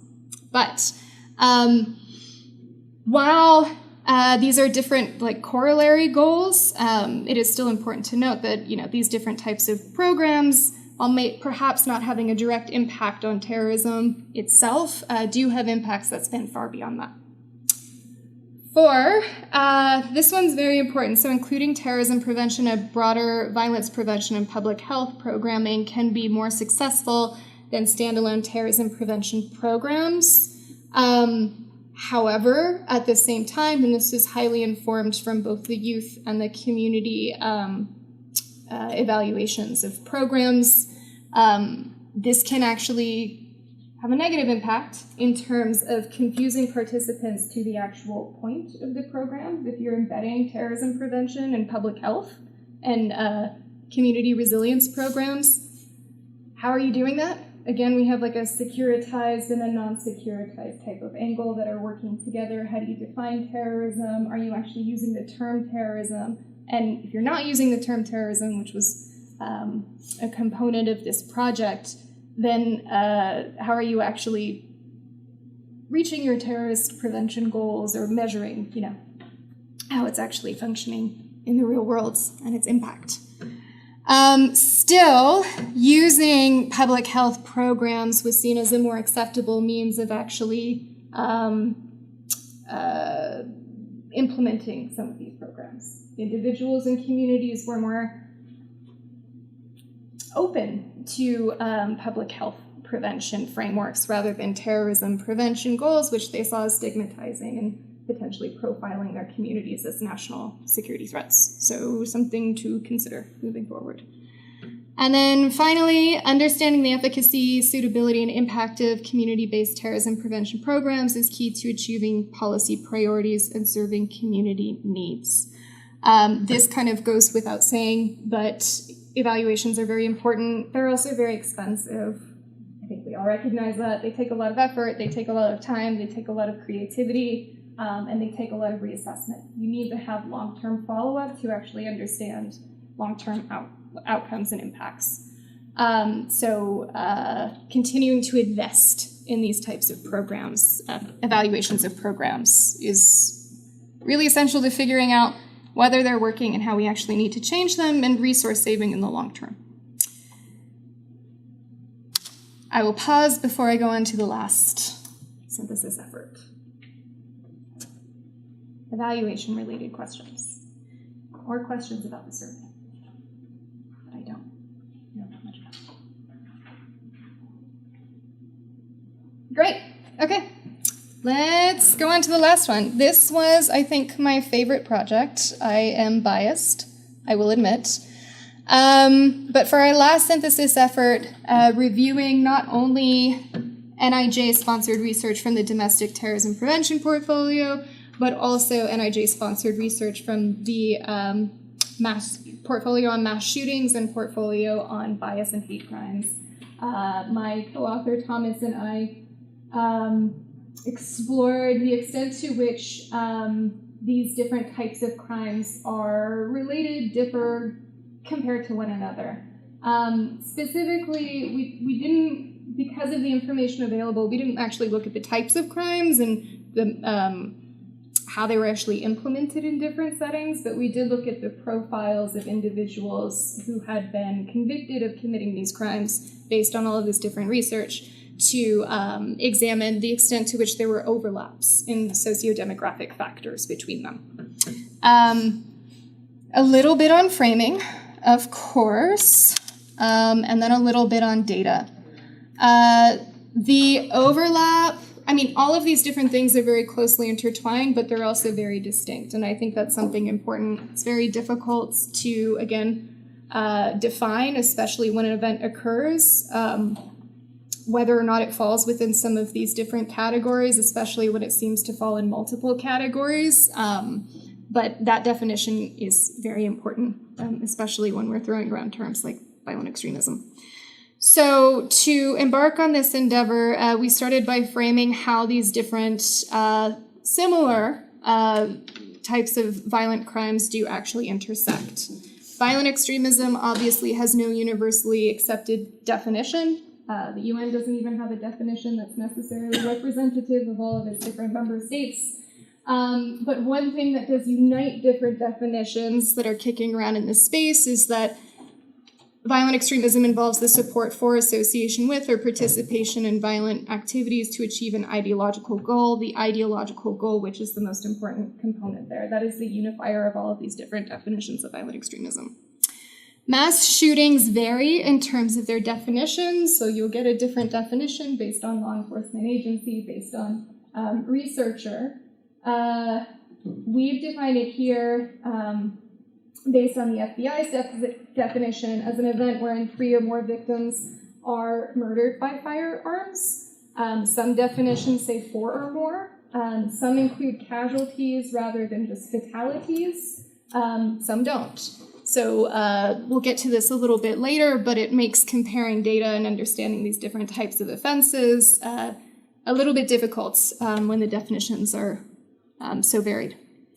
And finally, hate and bias crimes are criminal offenses motivated by bias against a race, religion, disability, sexual orientation, ethnicity, gender, or gender identity. The definition of hate and bias crimes can also vary. So again, we're kind of working in an amorphous space. But based on these 3 definitions, there are obvious overlaps. So you can see a situation in which you had a violent extremist attack motivated by a hateful or biased ideology that also involved a firearm wherein 3 or more victims are murdered by firearms. So the overlap there, as you can see, denoted by the letter D in the middle. You can also imagine situations in which violent extremism and hate and bias crimes intersected, but they didn't involve a firearm, so they can't be categorized as a mass shooting. Or they did involve a firearm, but they didn't involve the fatality of 3 or more victims. So this is kind of just scoping out the space and the differences and overlaps between them before moving into some of the findings from the comparison. So again, I will caveat this with the fact that as we looked at these different projects, the University of Maryland's PIRUS dataset, which is a great resource, profiles on individuals radicalized in the United States, highly recommend checking that out. To look through violent extremist views and behaviors, the Violence Project, which specifically focused on mass shootings, and then the bias data set also by the University of Maryland, which is comparable to the PIRUS data set to a certain degree because it is using the same type of indicators, and the NHCEIS data sets, both of which focused on hate and bias crimes. So we looked across these different data sets. Here we have a listing and a comparison in this matrix of the differences between their methods. So some used open source searches, others used surveys given out to law enforcement officers, and others used existing lists that they had access to. There's some overlap, of course, between the PIRUS dataset and the bias dataset because they used the same type of data to populate each where it was actually feasible and appropriate to do so. We also listed various levels of access and differences in terms of the size of the sheer data that's in there, with PIRUS obviously having the most profiles and data available at just over 2,200. Whereas the Violence Project had released at 172. So this gives you a span of how different each of this data is. I'll go into a little bit more detail in terms of how different it is from a coding perspective. So did they include the same information on gender breakdowns? Did they include the same information on social networks, on romantic relationships, and how did they include that information? All of this speaks to the need for more comparable studies across these different types of similar but again distinct offenses. And at the bottom there, you'll see that there's also a difference in terms of time span. So with the Violence Project having been most recently updated as of last year, but spanning a shorter time period perhaps than the PIRUS dataset. And the NHCIS dataset specifically only spanning 1 year. So all of these, again, comparability, caveats associated with that. The comparability is limited, but we were able to kind of, again, piece together a puzzle, extrapolate some synthesized findings that point us in the direction for future research and policy understanding. So, among the key findings, and I'll go into this a little bit on the next page as well, was that across these 3 different offender types, there were a lot of similarities in terms of age, sex, gender, employment, and criminal histories, with the majority of offenders being white male offenders in their 20s and 30s with who were unemployed at the time of the offense, and who had had some type of violent or nonviolent criminal history. Obviously, this describes a broad swath of the population, so it's not necessarily a very reliable matrix to understand whether or not this is a risk, this constitutes a risk factor, but it was very interesting to see, again, across this broad swath of information that these similarities seem to appear over and over and over again.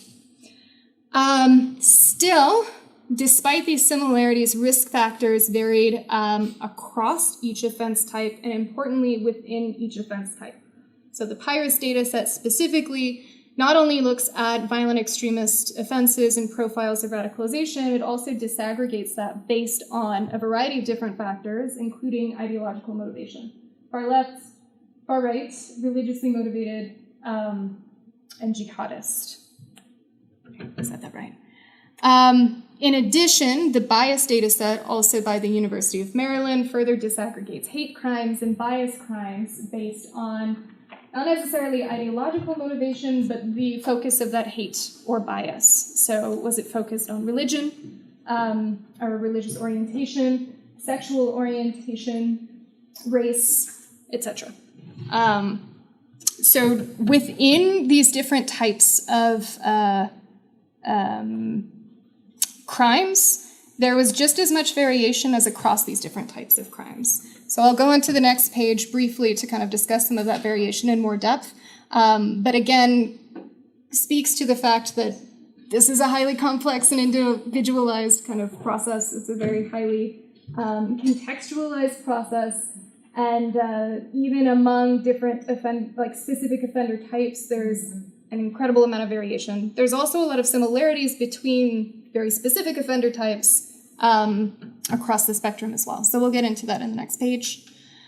Finding 3, we've touched on this a little bit, but assessing risk because of all of that variation is a challenge, and because of the shared characteristics being enormously broad. If we profiled all white men who were unemployed, had a criminal history, and were from 20 to 30 years old, you would get a large swath of the population that is by no means representative, again, of risk or propensity. So based on that, risk mitigation and prevention strategies must be very carefully crafted and tailored to the offense type and the individual. And that, I know, always seems like a cop-out, but given the vast variation within a lot of these different offense types and profiles, I'll go into that again in the next page, that careful crafting and tailoring is immensely important. And finally, I discussed this a little bit before, but data limitations may impact our understanding. A lot of this data is derived from open source reporting, which means media reporting, which is notoriously incomplete and can be based on potentially false information, which limits our ability to understand the phenomenon correctly. And reporting also varies from district to district, from agency to agency, from research organization to research organization, which makes it difficult to understand the data that we're dealing with and the reality of the situations in which we're making assessments. So I've included a select cross comparison here based on the 3 different types of offenses.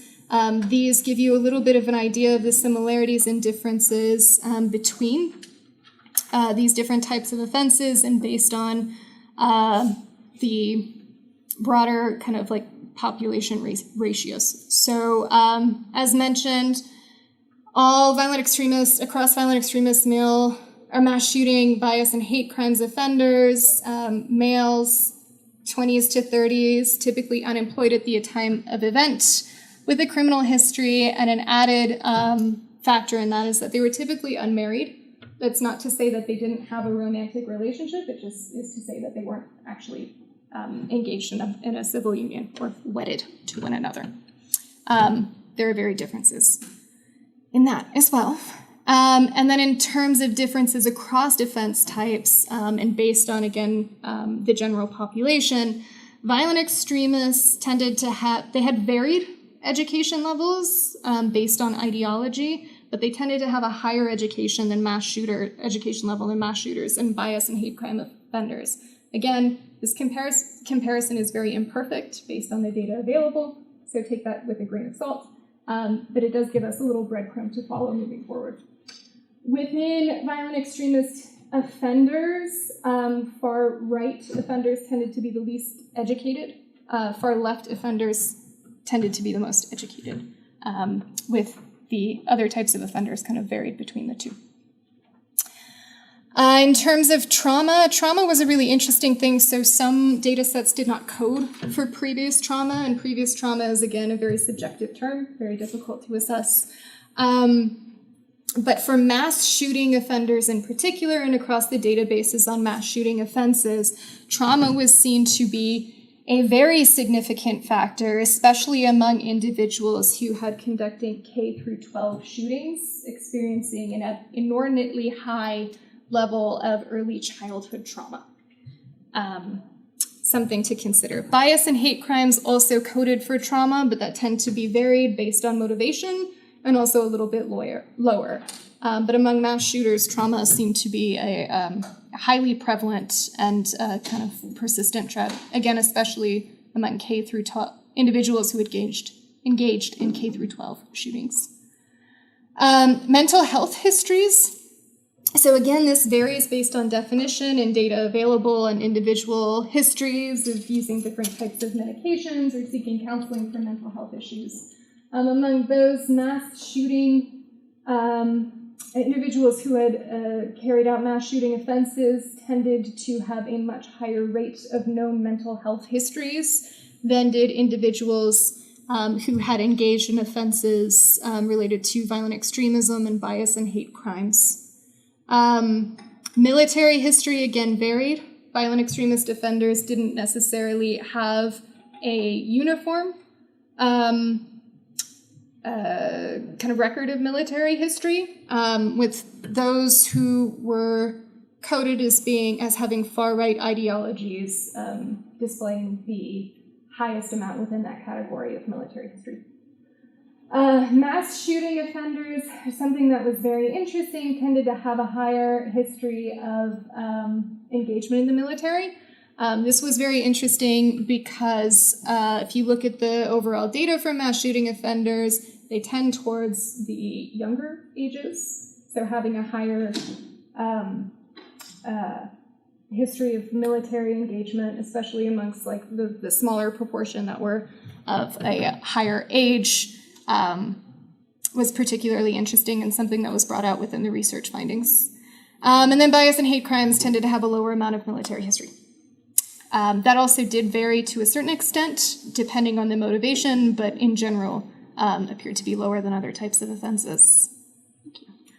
And then finally, going back to this discussion about social networks, group affiliations tended to vary based on the different types of offenses, with violent extremists reported to have a higher level, I guess, a higher number of higher reporting of group affiliations. So this is affiliations to dyads, triads, dyads being 2 or more people, triads being 3 or more people, small cell and larger group affiliations to violent extremist-oriented individuals and organizations.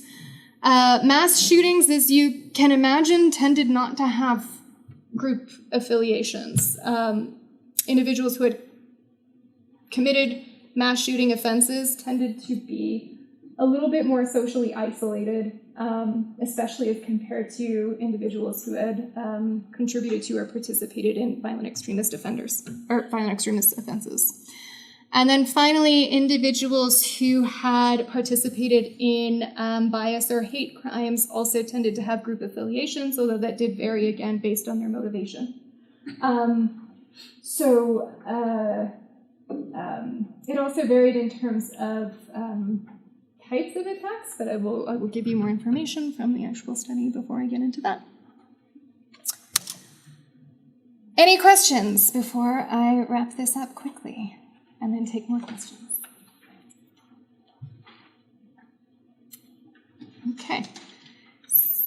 Yes. Well, your military, well, on that one, why is that one caveat with the asterisk? Is there more data combined from military backgrounds? The asterisk. Sorry, let me check this very quickly, lest I give you the wrong information.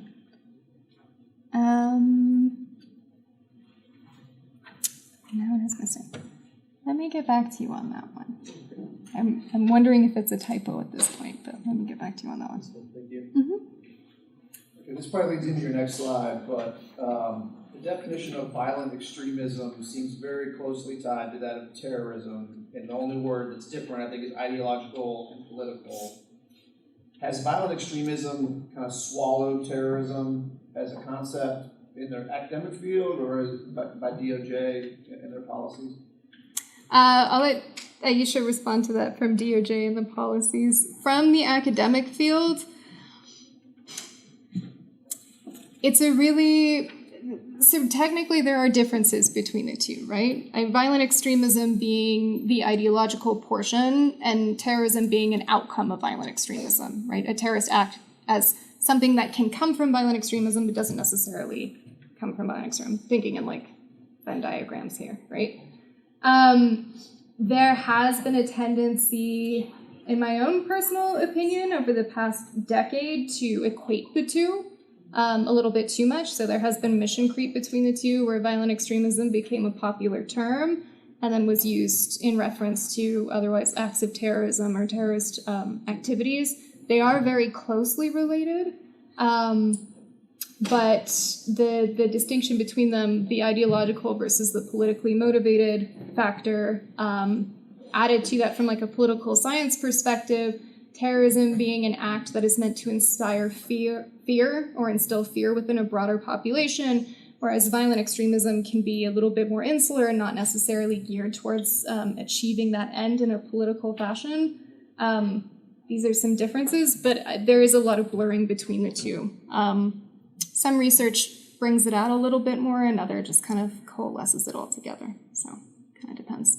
But I will let Naisha respond based on NIJ's work. We do. So in our solicitation, we have like a definition section, and I think it's just that, like Kat already touched on it, sort of the act versus support for. So you can be a violent extremist. You can think that it is okay to achieve a certain outcome through violence based on a particular thought or ideology that you have. And you can support that, you can think that it's okay, and but that doesn't make you a terrorist. So I think it's that sort of next transition of like at the actual act is what sort of makes that different. But this is like the most talked about, like there is no consensus on this. Everybody, every agency, every research organization has a different definition of this, and it's just like. This is like our age-old unnecessary debate. Yeah. Well, we criminalize material support to terrorism, but can you criminalize material support to violent extremism? I guess is the question that drives me. Right.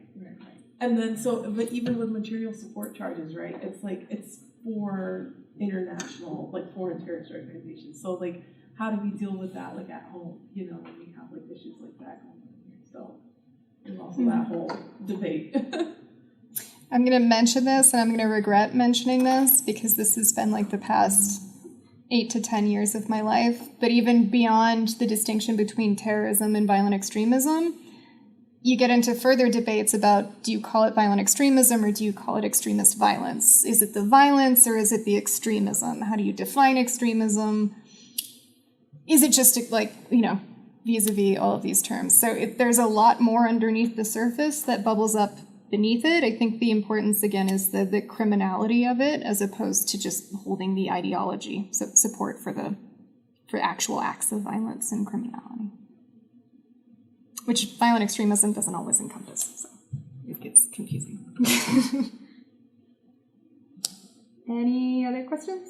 So, just on that, so the violent extremism incorporates non-domestic people?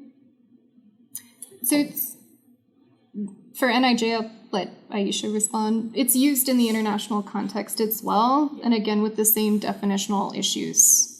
So we'll label Al-Shabaab, for example, is a violent extremist group and a terrorist group. People will label it differently, but it is a designated terrorist organization, so that kind of makes it easier. When you get into non-designated organizations, the usage of the term can also be a little bit fluid and a little bit less rigorous, which is difficult to deal with. Yeah, so it's difficult. But Aisha, if you... No, I didn't have anything.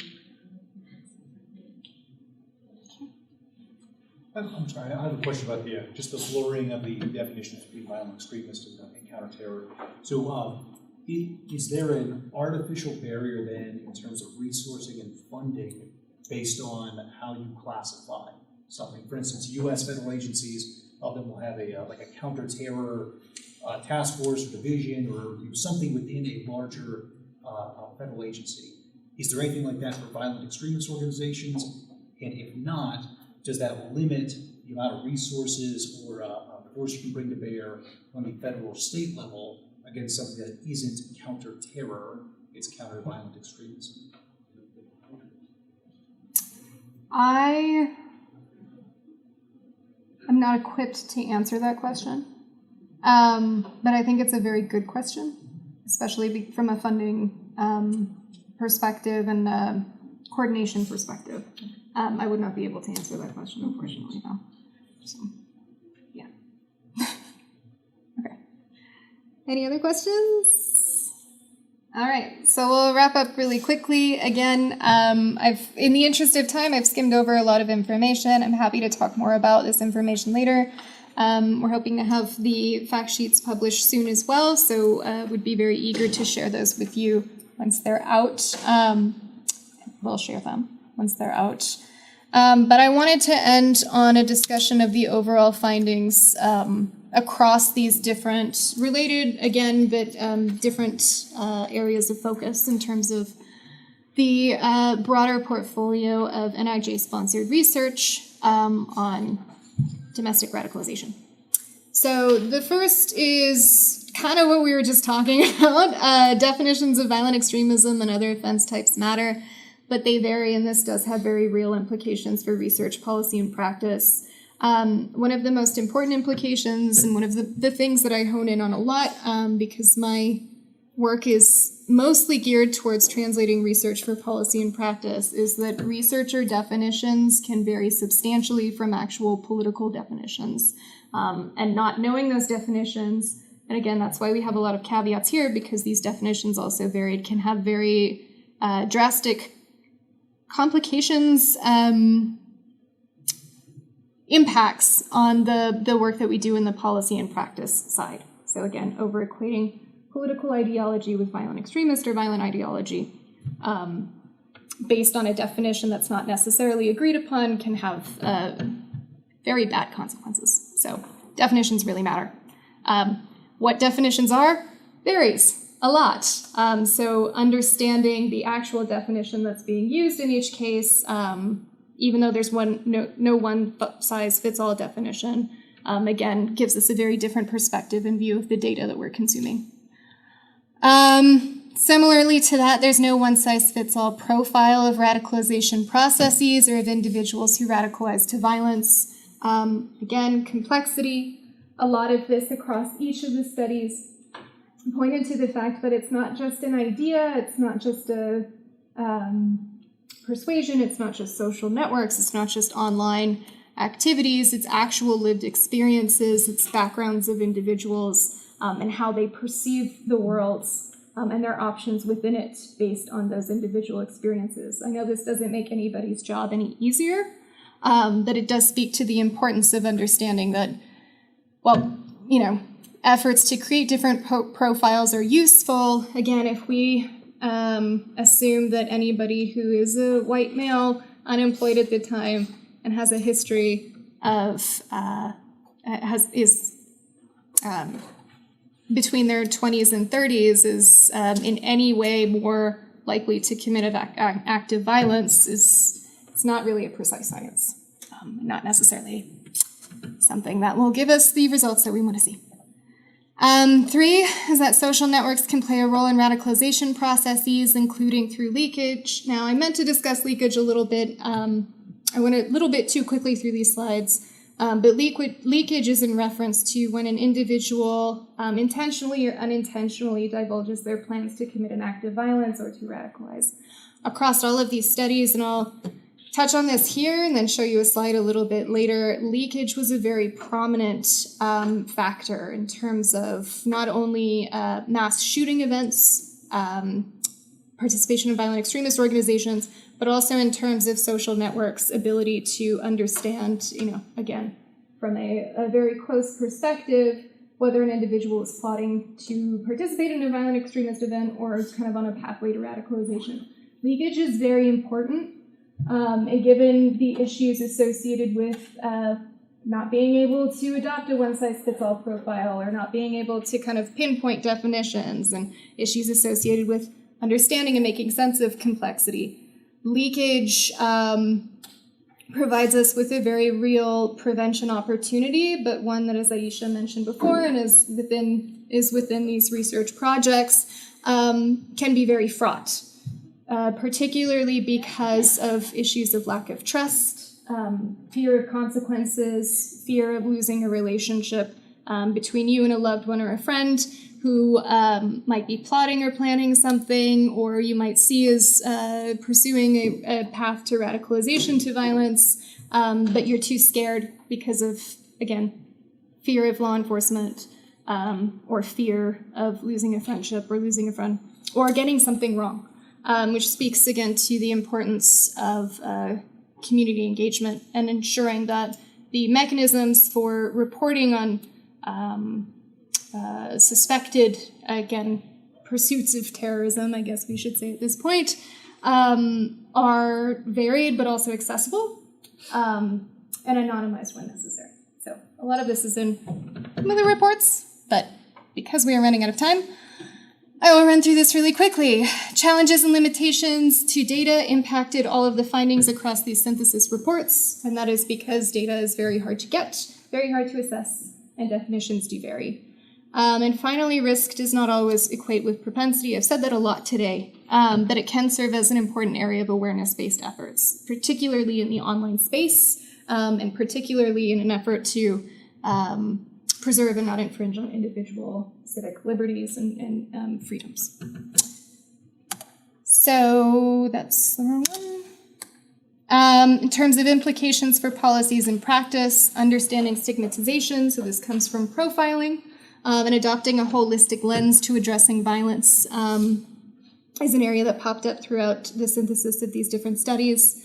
Gaining community buy-in, tailoring programs, and addressing community concerns, which takes a concerted effort and a longer timeline in terms of community engagement. Focusing on behaviors and behavioral motivations rather than just focusing on ideological factors. This gets back to the violent extremism versus terrorism discussion. But holding an extremist idea is not what we're looking at here. It's the actual support for engagement in violent activity that is problematic. Understanding gray areas, so these are complex interactions between individuals, social and environmental factors, which underlines the importance of understanding complexity in this sphere. Addressing leakage by improving reporting mechanisms, and also improving reporting mechanisms in terms of shared data on different types of violent crimes. And then, most importantly, I think understanding and deconflicting terrorism prevention's overlap with other social programs and policies.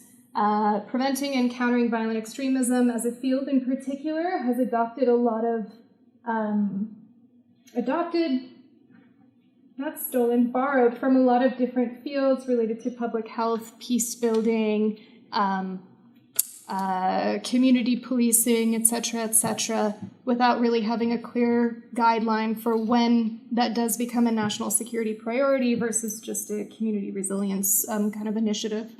That type of blurring can lead to, again, the first point, the stigmatization of different communities, the perceived stigmatization of different communities, which can have adverse consequences, especially when it's seen as impeding or does impede on individual liberties. This is something that came across very strongly throughout the research, and something that I think we're still grappling with today, but deserves more recognition in the field. I'm going to end there because I talked about leakage a little bit already, and I know that I'm probably over time. Am I over time? I'm over time. Sorry. So we couldn't get to all of the in-depth kind of findings from each of these. Again, the reports are much more in-depth and provide much richer analysis and information. So looking forward to sharing those with you guys soon. Any other questions, please feel free to reach out to me through Vic and Aisha. And thank you again for your time. I'm going to go rest my voice now. So, thank you.